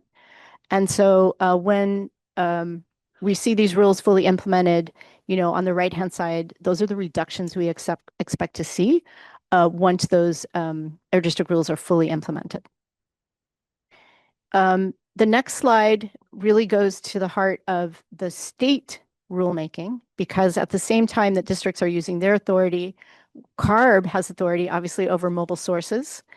And what we've seen in this current federal administration is a very concerted attack on CARB's authorities. And what this slide shows is the difference that we would see in the emissions benefits we would result were it not for those federal attacks. So let me break it down by just giving you one example. We've taken the 16 communities that have been implementing their CERPs in 2026. We know their geographic boundaries, right? And so through modeling, we can tell what the positive benefit would be of a state rule. We can also tell that absent that rule, what would we lose? And so for PM 2.5, we would see an anticipated reduction of tons per year of 27 and a difference of 10 because our authority is now constrained due to federal action. So these are lost opportunities as a result of what's happening federally, which means our community scale approaches are even more important. We have to keep pushing at the community scale to make up for these gains or for these losses, if that makes sense. I'm going to turn now to the community air grants to do just a little bit more information on those grants. We've shared before some of the reach. 27 counties over time have received air grants, and every cycle we have been able to award more grants. This coming year, we have $5 million to award for our 6th cycle. And thanks to the $150 million that we have received, we will have 7.5 million for the next cycle. This lever for the program is so important, and it's one that you all need to also think about to help us think through how should we think about our next request for applications, what kinds of projects types would help move the program forward. And definitely would welcome conversation with this group, whether it's in a study session, and probably time-wise, a study session would be better, because we really can't wait till December for this, because we have to get the RFA out and start workshopping it with the public. So that's also something to be aware of. This next slide turns to the outcome that we talked about earlier that we didn't really expect, which was how does community air protection change how we work? I'll give you one example of how it changed work at CARB. And then, because we have air districts in the room, I want to invite anybody who represents an air district today, if you'd like to say a little something about how you think this program has changed your work, you are welcome to, but no pressure if you don't want to. Because I think the slide also does a good job of summing up some of those important changes. But when I started working at CARB, the blueprint had already been in place for a couple of years. And some of the leadership in that division had moved on to other parts of CARB. And what they took with them as a result of the hard lessons learned about writing the first blueprint and what 617 could mean, they took that lens with them. The one example I want to give you is Heather Arias. Heather has since left CARB, but she was instrumental in writing the first blueprint. And she went on to become the director of Transportation and Toxics Division. Her program started doing what they call listening sessions in advance of formal rulemakings. This was pretty novel, going out with a very open deck in terms of trying to get advice and ideas about concepts that would inform a rule that would govern, in this example that I'm thinking of, locomotives, high polluting sector, right? And so that practice of just having open conversation with the public for scoping a rule was an example that Heather brought with her from her work on community air protection. Another example is our community engagement model, which Chanel's Office of Environmental Justice and Office of Racial Equity actually worked on with representatives from all kinds of other divisions, where our model of how we would engage with the public was actually vetted with community experts, including a couple of folks that were very active in the 617 space. So that's another example of how our work with this program has changed how we approach other parts of CARB's work. So I'll pause and just ask my Air District colleagues if there's anything anyone would like to share.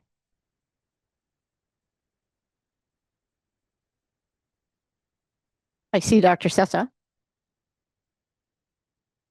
Hi, thank you so much, Dr. Cesar Johnson, South Coast AQMD. I started at South Coast working on really increasing the staff's cultural competencies around community origin stories when I started there about 5 years ago. And I've shared this before when we did kind of an informal survey with staff at the agency. It was in upwards of 85% of the staff did not know what redlining was. And for that to be, takes me down a whole path, how people can graduate from a higher education institution and work the sciences and work in air pollution and work in these things and not know what redlining is a problem. And so I would really encourage us to partner with higher education institutions on shifting the curriculum. Jonathan London, just saying. You represent all higher education, sorry. But there was a disconnect there. And so that was a huge thing. And this happened at a time in which George Floyd and Breonna Taylor were murdered. And so our agency hired a position to be able to address these issues. And so that was and continues to be a very critical thing, because those origin stories, those the community's realities for us, I called it a lived cultural expertise, right? Not experience, but cultural expertise was something that was missing from our agency. And so they could do some of the work, but they couldn't talk to the community folks. And so when we say what it changed for us, the AB 617 program was merged with our Justice Educational Development Initiatives Department to create our SEEP division, which is Community Engagement and AIR Programs, of which I'm the deputy. And so our work has, and I was tasked by my supervisor in the executive office, Wayne Nastry, this is supposed to change how we do the work. And so that's kind of what he told me. He's like, it's supposed to change it. So let's figure out how to do this and how to change it. And so we were developing initiatives that were intended to increase staff's awareness of the community stories. So that if you don't know this, how can you work toward eradicating what you don't know, right? And so what we also did, and it was really important, is to not treat each individual community as just that.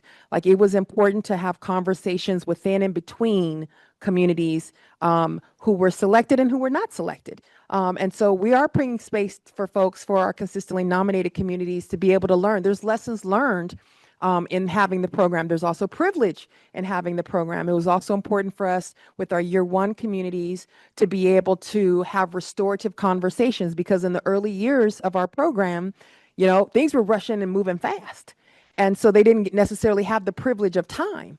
And so to see now groups have participatory budgeting and have community co-lead models in which there's shared leadership, shared governance, you know, we'll talk with them, and, you know, we get a little bit of side eye and like, okay, you didn't give us that. But we're at least open to having those conversations about what can we do to be able to be restorative, right, for those communities. So for I would say that it is helping us to have not just a different relationship, but a mindful relationship, and a relationship. I would say that relationship with community members, not transactional, not you do this or do that. It's like the frequency by which we have communications, the kind of communications we have, language justice, you know, being mindful of what languages the community speaks and how we interpret and how we translate. All of these things are really critical. Paula, thank you very much for teaching me language justice right there, Paula Strato, everyone. I never had heard that before until I worked with PSRLA, one of our community co-leads, and it has truly shifted how we do our work. And I think that's been essential. It's still hard. I mean, it's still hard. And like I said before, we're you know, quintupling down. But it also has helped us to think about what happens post year 5. And so we have communities that, you know, are, you know, either at above or 100% completion, and they don't want to be done. They're like, what? Like, no, there's still work to be done, because you've taught us how government is supposed to interact with community. And so we want more than 3 minutes at a board meeting. Y'all know how many times we've heard that. We want more. We want you to come into our communities and not tell us about our own communities. That's important. We want to invite you in to our communities, but don't invite you in and have you tell us about our communities. We want to invite you in, and so that you can be here, but not make us come to you. You come to us and see this and smell this and feel this, this disproportionality of air pollution. So that would be my soapbox of which I'm standing, but the program has changed how we do work. Thank you. Thank you. Ryan? Let me just start off by Ryan Hayashi, San Joaquin Valley Air Pollution Control District, and I'd like to start off by saying I hate following CESA and anything. But in terms of our air district, and I'm happy to see Gustavo Aguirre Jr., who's here, who's one of the Valley's community-based organization representative, and it starts with truly valuing community input. You know, this was a community-driven process. I think as agencies, And I'll admit I was definitely at fault of this too, is a lot of times you think you understand, or an agency thinks they understand what's in the best interest of community. This process forced us to rethink that and understand that that's not always the case. Like what we think and what we value isn't necessarily what the community values. And so being able to have open and honest dialogue with community residents about what their needs are, as opposed to what we think their needs are, it was a huge dynamic shift. This from the get-go, this process was intended and is a community-driven process, and that means that community voices matter. And so while there were plenty of instances where, as an air district, we would have made different decisions. But because of the framework of this program, like we didn't. We did value the communities, and we went in different directions. And so kind of going back to slide 48, there's the mission, and it talks about reducing criteria and toxic air pollutants as like the main driver of this program. One of the things we heard from community members is, okay, that's great. But at the same time, how are you protecting me now? Like, it's great to get like emission reductions, but that may not happen, like for the case for locomotives for years. So it's like, how do we do mitigation measures as well? And so that is a big part of this program now, is like mitigating. The bishop pointed out indoor air quality. I mean, that was one of the things community members expressed to us. It's like, it's great that you're trying to do stuff outside, but at the same time, poor air quality may be in our homes. How are you going to help us with that? As an air pollution control agency, thinking about that wasn't really in our realm of expertise, but it forced us to think about it. And so we developed programs like residential air filtration programs that got those units in people's homes, that improve the indoor air quality, gives them a safe place in situations where air quality outside is not great. Urban greening, vegetative barriers, these are all different things that as an agency we wouldn't have considered or thought about, but it's things that community members valued. And now being more involved in it, we have a better understanding of why those things are important. Deldy, you showed the different images and where the funding was spent. What that doesn't capture are those mitigation measures and how those are health protective, and that's allowing people to live longer, better, healthier lives. And how do you put a number and value on that? Hopefully that we start seeing some more of the health results that come from these different things, so that we can add those metrics and those factors in to further support how this program is so important. In terms of like we created the community strategies and resources program, and Stephanie Ng, the director of the programs here now. It's us going to community as opposed to having community come to us. That's a huge change for us. We are not only in the AB 617 communities, we are trying to get in every low income, disadvantaged community throughout the valley.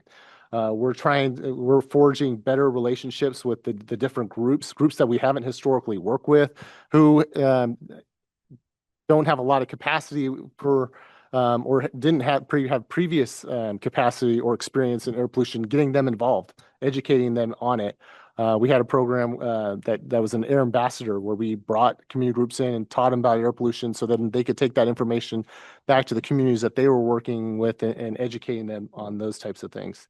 By incorporating bilingual work, that was another huge thing.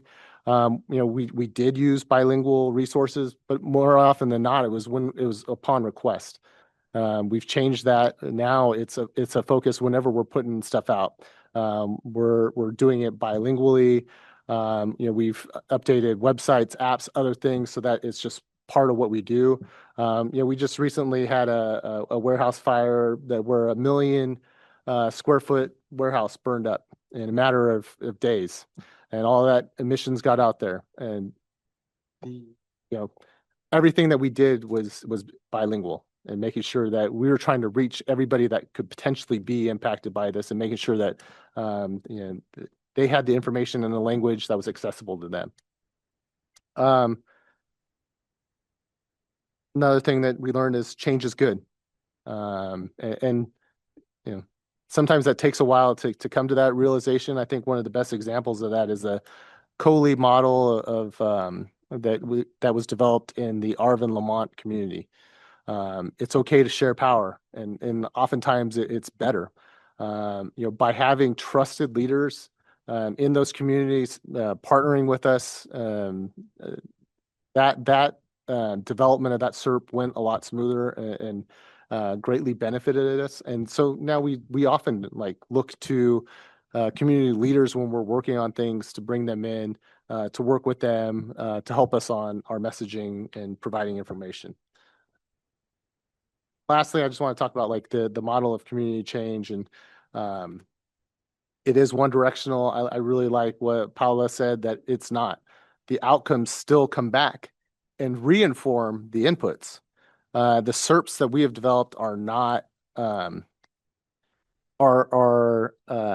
subject to constant change. These are working documents. So yes, they've been approved by CARB, they've been approved by our board, but since then, through community engagement, they have changed. The measures themselves have changed, and obviously working extensively with CARB to make those adjustments based on community input. But it's being informed through the results that we're seeing.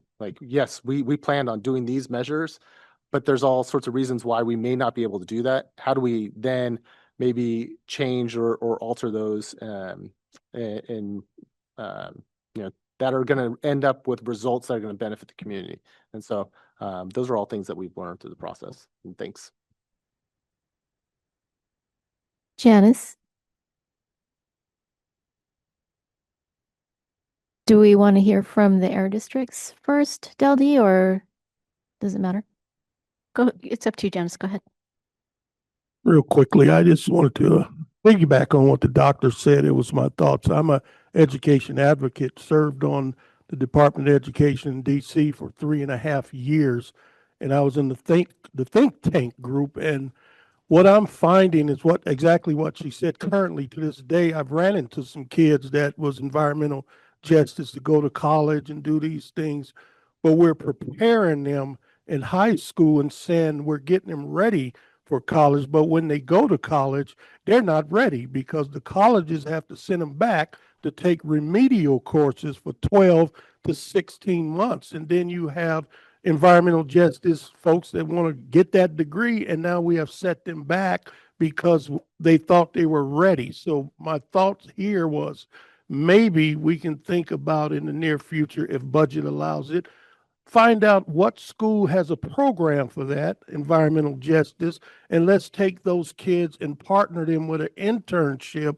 where they'll get credit for being either CARB or somewhere. And then the next steps as we get, I ain't gonna say older, but as we process in the near future, we can look at them and say, oh, I used to sit over there and do this. And next thing you know, we have the next generation of environmental folks. But I love what the doctor said. Education is the most part, or we'll fail them.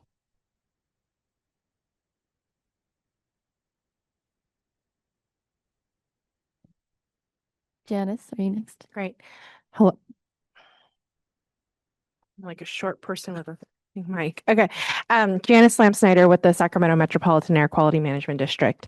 I think one of the biggest changes that we have noticed is we are trying to incorporate a lot of these philosophies in our normal program. As slow as they are, we're making progress in having people understand where the community's frustrations are coming from. Think about certain issues before, for example, I'll take permitting as one of them. And there was a permitting action that we were going to be taking, but it was something that we knew that our community members would be concerned about. And so normally it actually fell outside of what we normally do, but we ended up having a very specific workshop on that particular permitting action so that folks could, one, learn about it, not hear about it later on when it's too late. And so I think those are the type of things that we're really looking at so that we can make 617 as an avenue of hopefully in the future, just incorporating it in our everyday work. We have broke a lot of silos between our regular programs and our community work. We have brought scientists together and engineers and our communication staff to be able to create more access for community members to understand the work that we do so that we can build participation over time, right? Either in the local jurisdiction space where they're able to understand how projects get approved and where in the process are they most effective in influencing those work. And then what I'll also say is we really have embraced sharing decision-making power with our communities. And one example of that is the participatory budgeting that we did with our community members based on the CAP funding. And it was solely community members who said, this is what we want to spend our money on, and these are the percentages. And we said, okay, we're going to try to make that work. If there's problems later on with it, we'll come and talk to you about that. And so I think it is such a change in how government, I think, has typically worked, and it has been received, I think, well, almost like, what would you say, like a relief that people that we've heard then that's what they want to do. So I'll stop there because I think Dr. Sessa and Ryan has done a good job summarizing some of the other changes that we've had and not take any more time. Thank you. We'll move to Mary Elizabeth. Thank you. Well, Mary Elizabeth, my comment was in relation to the Stockton locomotive effort, and that was that we kind of came to a spot where it didn't seem like California Central Traction was going to move forward, and so the Air District had suggested that we move the money into some other program. And so the committee voted, and the vote won to move that money. And then it came around, and I oftentimes, and I'm going to say this here in a public meeting, you know, I hear from the port all the time, all I'm doing, you know, is hammering on them to do better, to do better. And that's true because there's plenty of places where they can do better. But I'd like to also celebrate, you know, when they do something good. And so, you know, they continue to work in their capacity as a user of California Traction to move things around in the port, to, you know, continue to engage with California Central Traction about getting that locomotive, because they recognize that it was a significant source of air pollution in Stockton. And so a good job on the port. So that's all. Thank you. Lizette Ruiz, you're next. Thanks. I'll try to be quick, but I mentioned earlier I can attest to what Dr. Sessa was saying earlier, and even you know, really relate to what the bishop, I believe, was saying. I grew up in Communities for a Better Environment, and when I was in high school in 2000, helped organize some of my fellow students to petition against AQMD Rule 1402 recommendations. This was related to the cancer risk allowable for facilities. I believe it was AQMD staff were recommending up to 25 per 100 people. Wait. Yeah, and I think AQMD had like a cancer risk of 100 per million people. Sorry, it's 25 per million people. The board, I think, was going for like 100 per million, something like that. But either way, you know, as community didn't think it was appropriate to even have an allowable cancer risk. So we were going for 1 in a million cancer risk. And all that to say is, you know, I remember organizing students and going to AQMD meetings and not feeling heard, having board there, not, you know, fidgeting with whatever they had in their hands. I think some of them might even have phones, and like just literally feeling ignored. You know, living in Huntington Park, Southeast LA, wasn't an easy trek to go to one of these meetings. And so it really felt like a slap in the face. And now just seeing how we are now sitting at the same table with people from AQMD. Not everything is perfect, but at least we have a seat on the table. And we, you know, working on this blueprint, there are so many things that I feel like we have gained as community. I got a list from our liaison, Gina Travieso, with a list of like 20 rules that we've been able to change or amend just based on our community concerns, that we as residents, as community members, of people who work in our community know and can say like, hey, there's, you know, these metal facilities that we see, you know, metallic dust coming in and flying into our homes, you know, and I think it's been very inclusive, very transparent, and we've even heard from residents that might not be located exactly within our borders, but have concerns. And I really commend our AQMD staff for really engaging with them and including them, because they really recognize that, and we all recognize that pollution has no boundaries. And, you know, they did what they can to really really help out as much as possible. And I think it's a completely different place now. And even though trust hasn't been completely built, I think it's definitely a lot better than what I remember, you know, from 26 years ago. And so it's something that I think, you know, it definitely motivated me to become an environmental scientist. And so I think this is what I can say to Dr. Bishop, or the Dr. Bishop. I'm sorry, I'm really bad with names. It's my first day.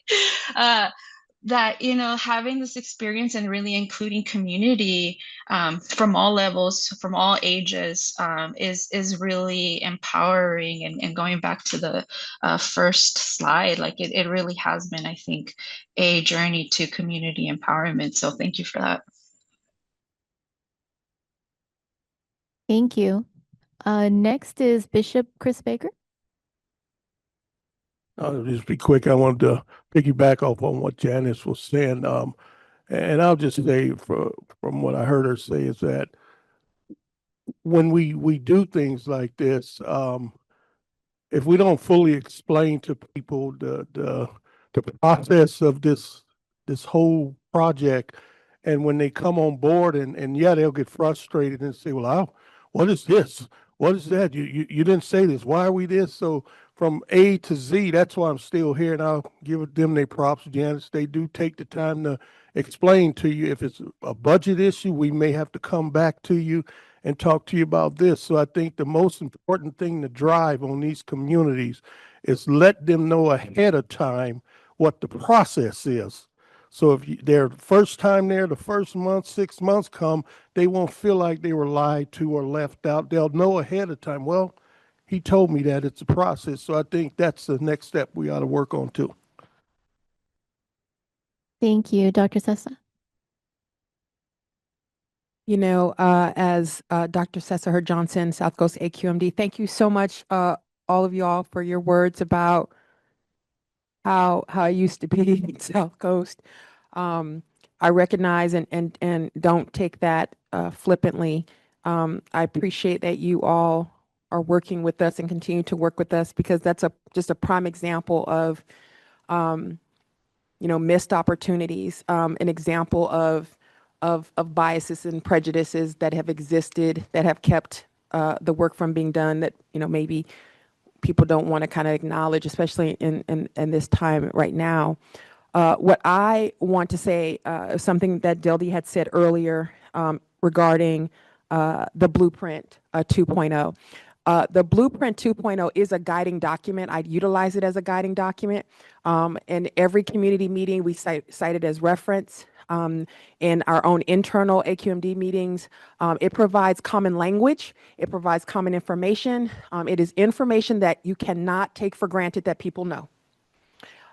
It has parameters, expectations, and guidance and so forth. And when I talk to the folks who worked on AB 617 in those early years, community members in those early years, very similar to what the young lady described, like the hostility, like open hostility that was existing in spaces, like people were like trying to do this work, dealing with that. And not necessarily just between some air quality management districts and communities, sometimes between communities. And so when we talk about why something takes longer than it should, quite oftentimes it is all of that pre-work that needs to happen. And for us to how you expecting people to just show up and be ready? I know that, what's that phrase? You don't have to get ready if you stay ready, or something like that. Right. What's that? Sugar free. Okay.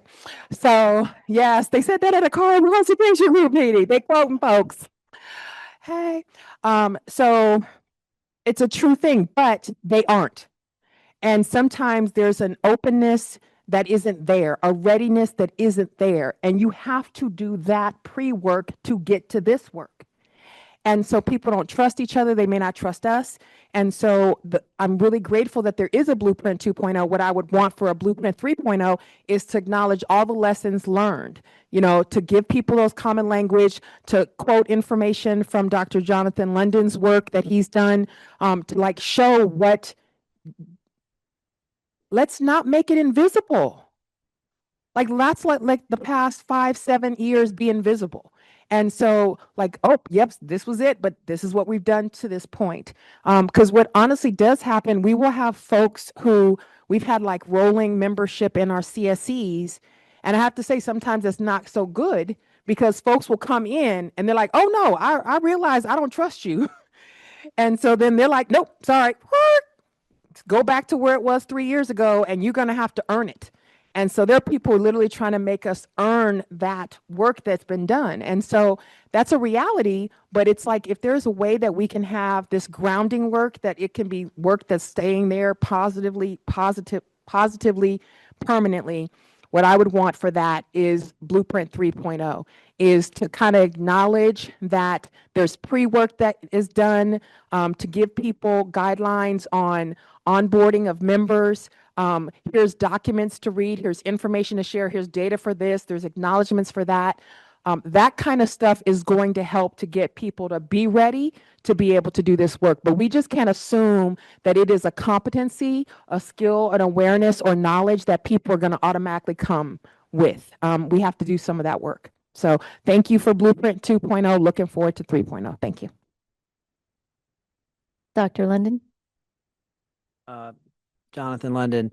Yeah, just really briefly, just reflecting a lot of the comments here, that it lines up really well with our research, that there's just been this upward trajectory. Some people call it social learning, of a lot of filtering of lessons learned and building that capacity. I love that graphic, Deldy, about all the ways the districts are incorporating, institutionalizing that. It's such an excellent example of that social learning.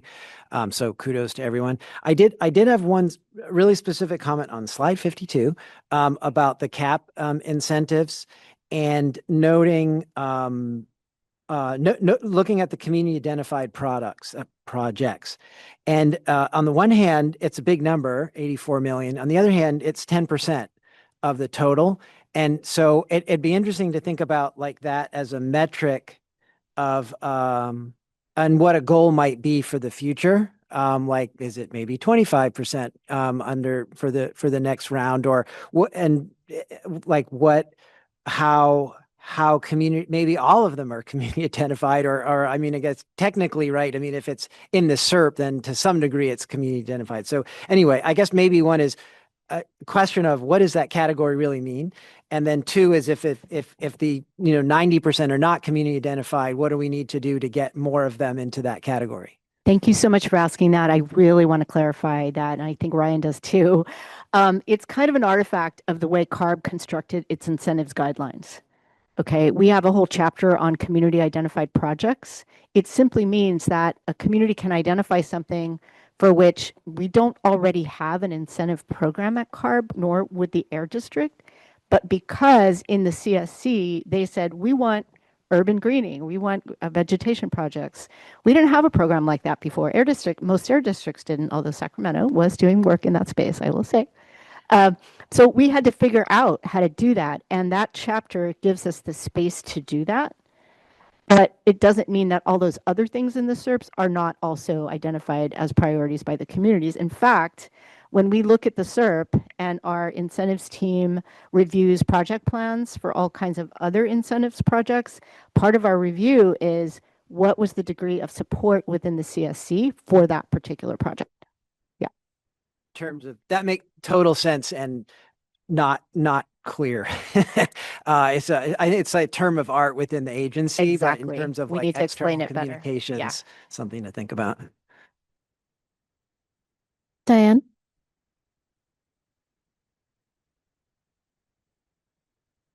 Diane Takvorian. Just real quickly, I just wanted to note that I really appreciate the Air District's sharing and the culture shifts that have occurred.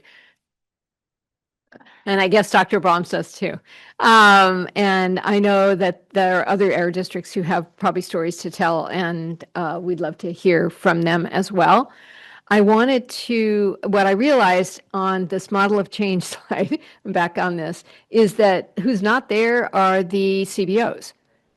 And I want to say, I think that there's a whole bunch of this work that would not have happened without CBOs, right? From nominating, districts, no disrespect, were not really on board in the beginning. So CBOs sometimes did the nominations, or at least pushed for the nominations to happen, recruited the members, trained the members who sat at the table.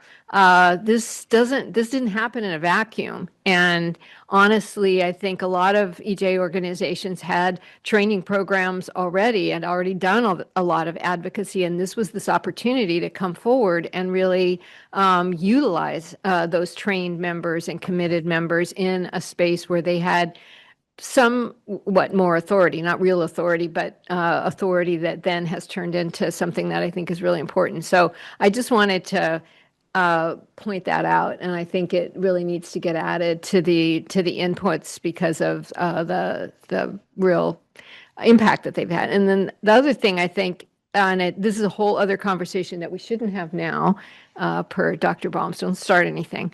But I hope that we can talk about is the inconsistency of modeling of air quality across the districts in order to measure improvements. I mean, we spent 2 years arguing about where the diesel pollution was coming from, and now how do we measure the improvements, if there are any, and where do those come from? And I just think it's inconsistent, and we need to kind of settle in a way so that we can see it across the board. And I think that's something that is very important in order for us to truly evaluate what the improvements have been. Because obviously there's improvements that are more qualitative, but these are quantitative that we really need to figure out and be comfortable with. So that's where I'll stop. Christine Zimmerman.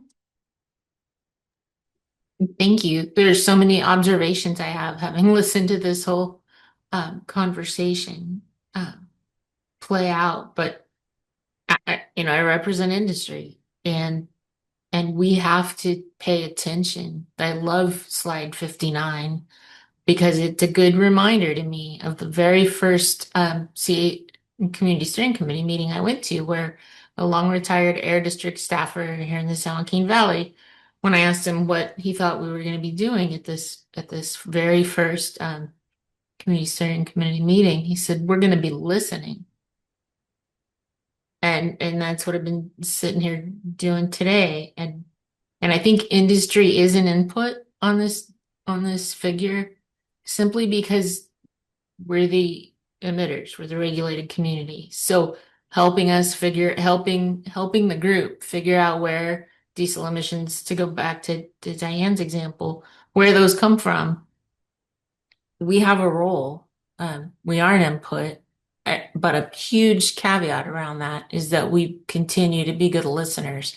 I happen to have grown up walking in the dirt to school, so I know why sidewalks and urban greening are important, but not everyone does. And the main thing I took away from what Sanchez said was that no matter what blueprint we're on or where we are in the figures we're creating, that a big responsibility we all have is to show up and listen. If you don't know what redlining is by now, there's a lot of books you can a whole bunch of books out there, or maybe you've lived through it and you know what it is that way. But I'm just so proud of this process. I think what the Office of Community Air Protection has been doing and what AB 617 has set us up to be able to do collectively is to have the kind of conversations we're having today and then take that out to the communities and hear them and make change based on what they say and what they identify. So I come across as an optimistic person anyway, but this whole conversation just makes me hopeful. Thanks. Thank you, Christine. Deldy Reyes. So I want to just do a little time check. We're actually doing really great. If you look at the slide, we've already begun and have had a pretty robust conversation already about what we think the model needs to be reflecting better.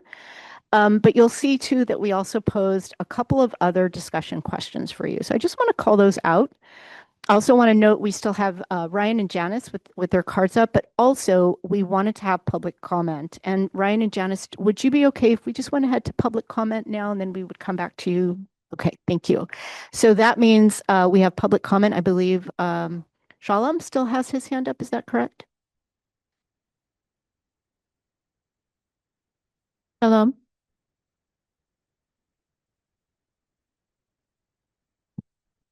Shalom, you may speak now. Thank you. I was waiting for the unmute button. Okay, I don't know where to begin, and I guess I need more than 3 minutes for this, but I've heard a lot of things, good things. I guess, listening to 8 districts, I hope there is some equity in how much time 8 districts speak and the rest of us. And I think, I have not made a secret of, I guess, I guess sort of my stance toward the 8 districts, but with respect to the process. So I just want to say something. We hear great things about how this program has to work in theory in these meetings where a lot of folks here are board members or executive level. I just want to bring to your attention that the work for this program happens in the trenches with people like me, people like our CSC members and the 8 district staff. One thing I've noticed when the district speaking is that there is an assumption or an assertion underlying that the staff knows what they're doing.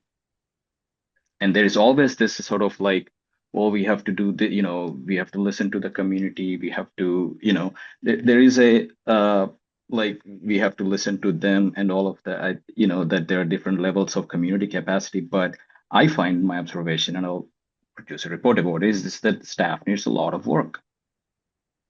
I will just say this. For example, we are talking about blueprint here, so I'll keep my comments to that and not digress. I'm going to challenge folks to see how many of the 8 districts folks read blueprints. I have a ready set of 10-15 questions that I can send out and then ask people in the blueprints, and we'll see how many folks read the blueprint. I like the blueprint, actually. That's the first thing I read. It's a great document, but I don't think many people read it. So because you're putting all this in effort, and it's your consumers are the 8 districts. So when I so I thought about this, like, why am I so angry? Why is it so difficult? So, and for me, I gravitated toward AB 617 because for me, it's a civic engagement like nothing else I've seen. So, but then what are you asking us to do is a bunch of community folks in different capacities work with folks who are almost monolith in their technocratic ideals. I've talked to many of the agency bureaucrats who are married to the sort of Weberian paradigm. Somebody told me about that and I read upon it. I guess the Weberian paradigm has said how bureaucracies work for a very long time, but it also has come with a lot of the criticism. So I think that is the underlying thing about here is that we've talked about. I'm all over the place. I understand, but in all this discussion, but I only have 3 minutes. We talk about these programs hard because of resources. It's not just the resources. I mean, thankfully there are research papers on this, and I will send them to you. There are a lot of things why capacity building and engagement hard because there is this loss of control idea that the agencies have, power imbalances. The technocratic elitism is given, but if I say that, then people get offended, but it is innate and they don't know that there is elitism innate to, bureaucracies. So I think that's where the work, I hope your work translates to the people in the 8 districts and to us who are in the trenches. Shalom, thank you for that comment. This is Deldi. I'm going to sort of step outside my official role here a little bit and just say that I empathize with your comment in a different sort of way. I came to work in air quality from a professional background that focused on water quality. I was a generalist. I was an environmental scientist. I felt like a fish out of water at CARB. And I, of course, learned a lot over the years, but I understand what you mean when you say that capacity goes both ways. And in fact, when we think about capacity, at least at CARB, we know it also means building capacity in our own teams, in our own staff, so that we as air quality professionals, as the people you see, right, from the community, that we are better equipped to understand how to communicate, how to deal with conflict, how to be transparent, how to take feedback. Those are really important skills, and not everybody has them just because they might have an air quality background, right? So I hear what you're saying. We will be more careful about how we talk about capacity in the future. And I do want to just also note that if there's no more public comment, we probably do want to start to bring this part of the conversation a little bit to some closure. I know that we didn't really have time to really dive into questions 2 and 3. And plus, we also have other topics that we want to identify as priorities for the next conversation that we have. So at this point, I want to turn it to Monica, who's going to share a little bit about an approach that we could take to have some study sessions before our full December meeting. Thank you, Deldi. So knowing that there is still a very ripe conversation to have that needs to be continued, but also knowing that, there's not a lot of months between here and December, what we would like to propose is having 2 virtual study sessions, potentially about 3 hours or so. It's, I think, savings on cost for one thing, but 2, I think making sure that we're able to schedule those meetings ahead of December will be important. And I think it will give us the space to continue this conversation. And in that spirit, one thing that I wanted to propose to all of you is, one, we can continue the questions that Deldi posed, the remaining 2. But I think one thing that I heard a lot today was an interest in thinking about how to measure program progress in terms of metrics, in terms of outcomes, and ultimately how community informs that process. And so that's question number 1 is, would we be okay with moving forward with that approach? Or is there something else that you want to put forward? The second piece of this is that ahead of even that first virtual study session, we would want to ask for a group of volunteers to help us set up that conversation. And so just to think a little bit about time frame, we would likely meet with the ad hoc within the next couple of weeks, and then have those 2 meetings in the early fall ahead of our December meeting, which is, I believe, the very first week of December. So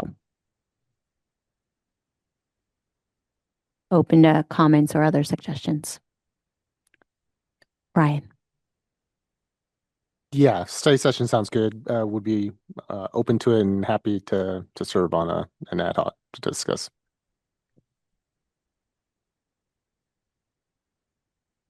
Janice. I really like the idea of virtual study sessions because it allows more questions and answers, right, than we might have time for during our regular sessions. So I definitely support that.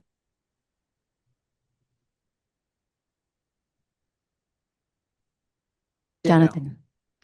Support it. Happy to be part of it. Thank you.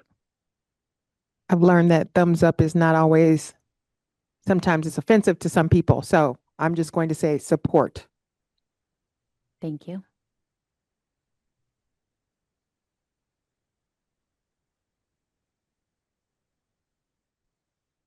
Dr. London, anything else? Anything else? I don't see any hands in the room, in the virtual participants, but any comments from any of our virtual participants? This is Thank Tim you, Carmichael. Christine. Do you need more voices of support? I think you're getting very positive feedback from the working group on this idea. Okay. And I concur. Great. So I've heard from Brian and Dr. London that they'd be interested in participating in the ad hoc. Do we have any, and Dr. Sessa, do we have anyone else that is interested in participating in the ad hoc? Christine speaking. I'm always available. Thank you.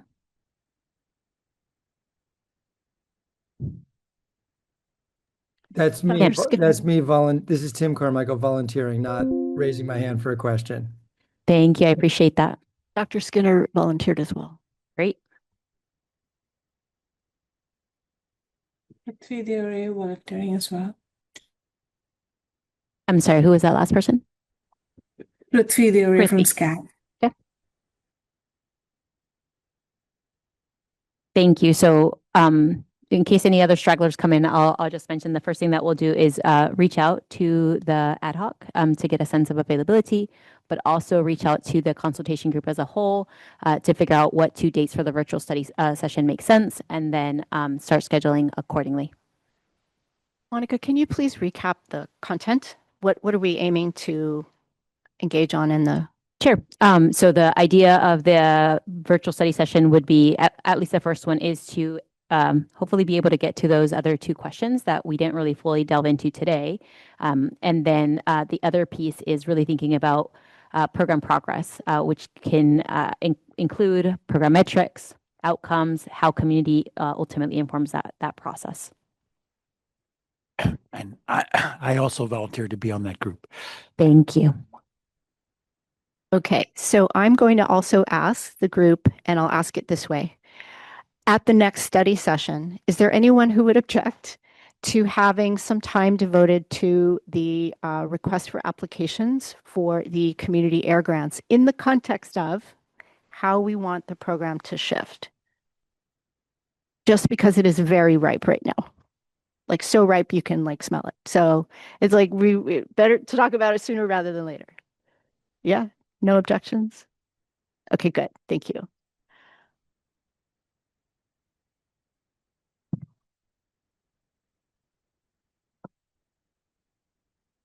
Okay, so I think we will go into final public comment.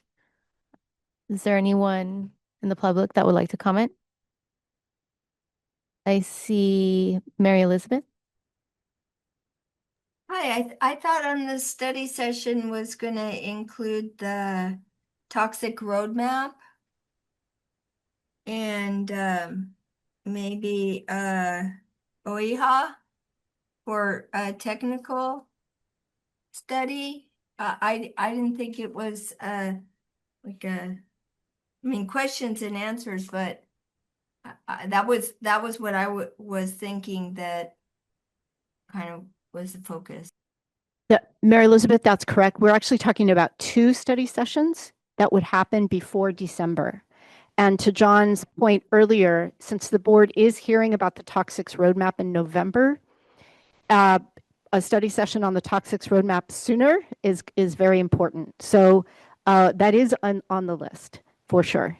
I just don't know at this point whether it'll be the first or the second study session before December. That's why we want to get a smaller group of people together to sort of help us plan that out and put it on the calendar. Diane. Okay, I guess I just realized that I thought what you said was that you wanted to focus some on the model of change and the 2 questions that you don't feel like we got to. That too. Okay, then I feel like, no, it's too much. That I thought what we were using the study sessions for was to actually dig into how to reduce air pollution, how to, and the other 2 questions, the funding and the improvements to the program, and that's what we're setting it up for. So it's confusing. Let me Okay. start again. There will be 2 study sessions between now and December. Each study session will be 3 hours. Each study session will be virtual. That will help us with costs. I do want to note as well that the study sessions we will treat just like a consultation group meeting in terms of compensation. Right? So it is a meeting day, and so those of you who have been compensated up to this point, you can also be compensated for the study session. We can also compensate folks for participating in the ad hocs. We now have approval to do that.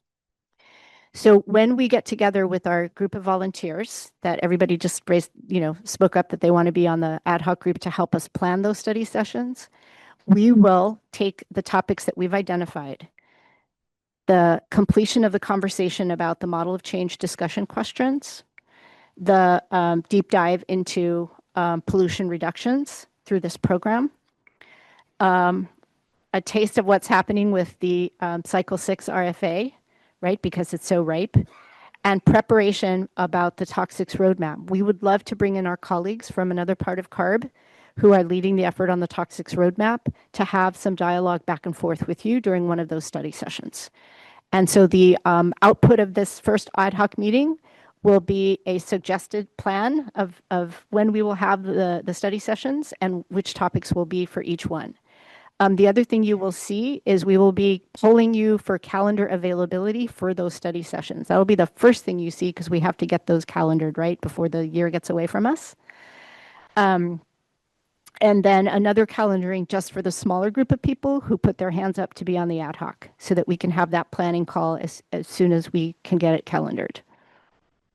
Staff, did I leave anything out? Anybody? Okay. Does that help, Diane? I can't tell you in the moment which one is which, but we definitely will be sensitive to make sure we have enough time to have a robust conversation. Okay, yeah, that makes more sense to me. Maybe an amendment could be that there's an ad hoc or part of an ad hoc that's working on the reducing air pollution conversation and one that's working on the developing recommendations. I mean, that just seems like a lot for one committee to do, and we want to make sure that we're getting to both of those topics. So perhaps that could get split up. Yes, and what we can do is when we ask people for their availability, we can also ask them, which of these 2 big things do you most want to be included in? Okay. And this is Kevin Alt. And I just want to add real quick in terms of the toxics roadmap, because that board agenda item is coming up in November and that's going to be pretty fast. There is going to be a public webinar in August. We're going to make sure to share that information with all of you. We're going to be trying to do a lot of engagement with different environmental justice organizations as a part of that outreach. And then after that workshop, so if there are people that are interested in learning more and want to engage outside of the consultation group on that, please reach out to me and I'll make sure to connect you to those efforts. And I'm thinking of you, Mary Elizabeth, but anyone else that's interested, just send me an email and I'll make sure to plug you in. Actually, Kevin, we should just email it to everyone on the group. and they'll have the information. We'll email it to everyone in the group, but if there's anybody interested in direct engagement around the outreach, just reach out.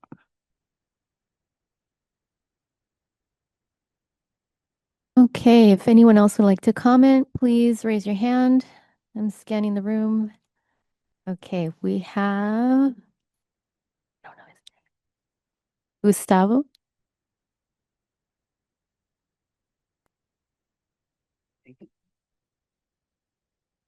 How's it going, everyone? Gustavo Guida Jr., Director of Environmental Justice for Central California Asthma Collaborative. I'm in the Bakersfield office, but we do work valley-wide, including an office here in Sacramento, which I'm going right after this meeting. But just some comments from today's meeting. I think like one, yes, I want to kudo like the culture of change that has occurred because of both COVID and AB 617 happening like simultaneously. I remember the air district department is saying, hey, what do we do like with these elderly folks that want to participate in 607, but we can't meet in person?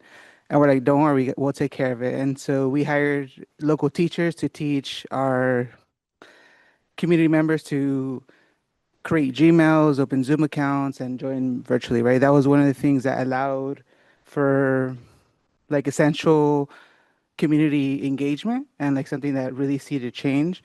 Now residents are like, man, I don't know if we're actually spoiled or we're now participating in something that is equitable, right? And it's difficult to say like, oh yeah, you are spoiled, or like, no, this program really is equitable, right? I think it's a little bit of both. And I think jumping to the model of change, like for years I've been explaining to people what AB 617 is, and I'm just like, picture a bowl of spaghetti and everything lines up, everything connects, and somehow everything works. But this visual really represents like a lot of the work that has been done and has been cultivated over the time. And I do agree with Dr. Jonathan London on some of the things that either might be missing or should be included is like that interagency collaboration, because there is a lot that has happened in AB 617 that wasn't solely the response or like solely driven by the air districts or CARB. It was driven by the community and involved the pesticide, departments, other EPA, BDOs. And so I think the interagency collaboration and like / land use policy and land use in general, I think is a big one. We know that some of the priorities that communities have don't fall within the nexus of like CARB or the Valley Air District. It falls in, Caltrans and the water districts and a bunch of other folks. And so I think that's a key takeaway there. It kind of further developing the model of change. And in the overall report, I think something that we would like to see as community members is like there is this tracker, like say for year one communities like Shafter, that has stated the total investment of dollars that has gone into it, and then the modeled emissions reductions that has came from that investment. And I think all the residents are like, when they see that tracker, they're like, man, like we've actually done a lot of change. Something that we would love to see is an actual evaluation, say from like OEHA or other folks, on the actual reduction of emissions using the air quality data that we have since AB 617, say in year one Shafter till now. So just using current data to represent the actual reduction of emissions, if there is any, which I'm sure there is. Thank you. Thank you, Gustavo. Thank you for being here. Thank you. Does anyone else like to comment? If you do, please raise your hand. I'm looking online. I don't see anyone. And scanning the room. No one. Okay. Thank you.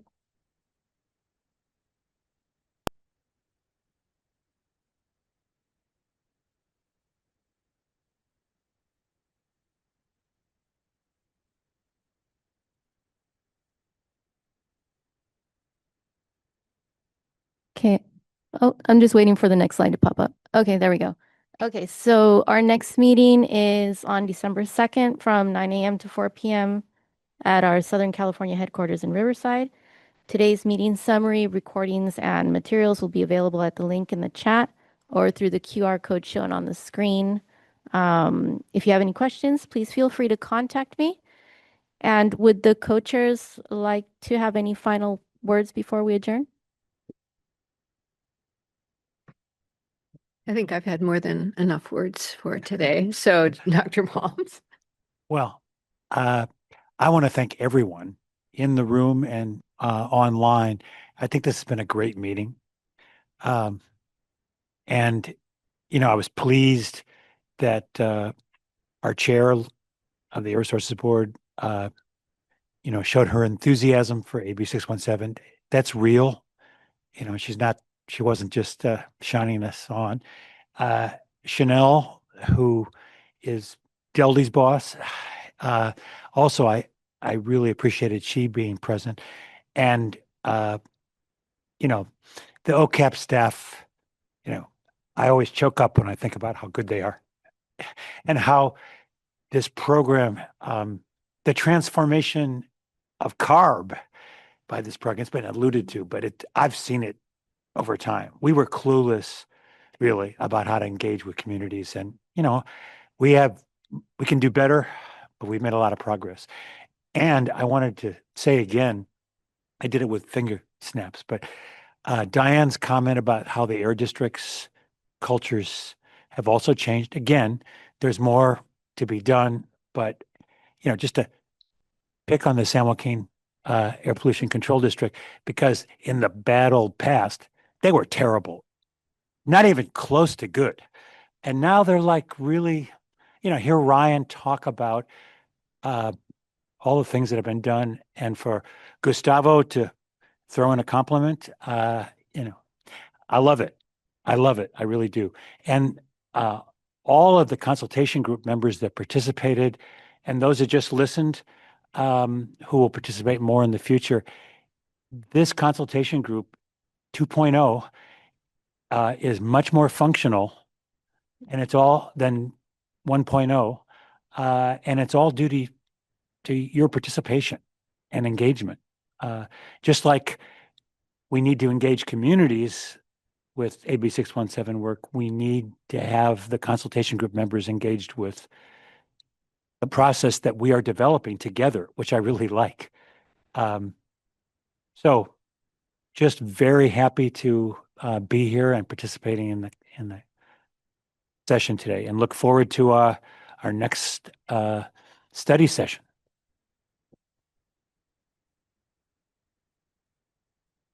Diane, you have anything to say? Oh, okay. Yeah, ditto on everything. All right, so thank you all for taking the time to be here today, whether virtually or in person. Always lovely to see you, and we look forward the next virtual study sessions and reconnect again in December in Riverside. All right, thank you. Thanks, everybody. Thanks, everybody. Hopefully, I'll see you in December.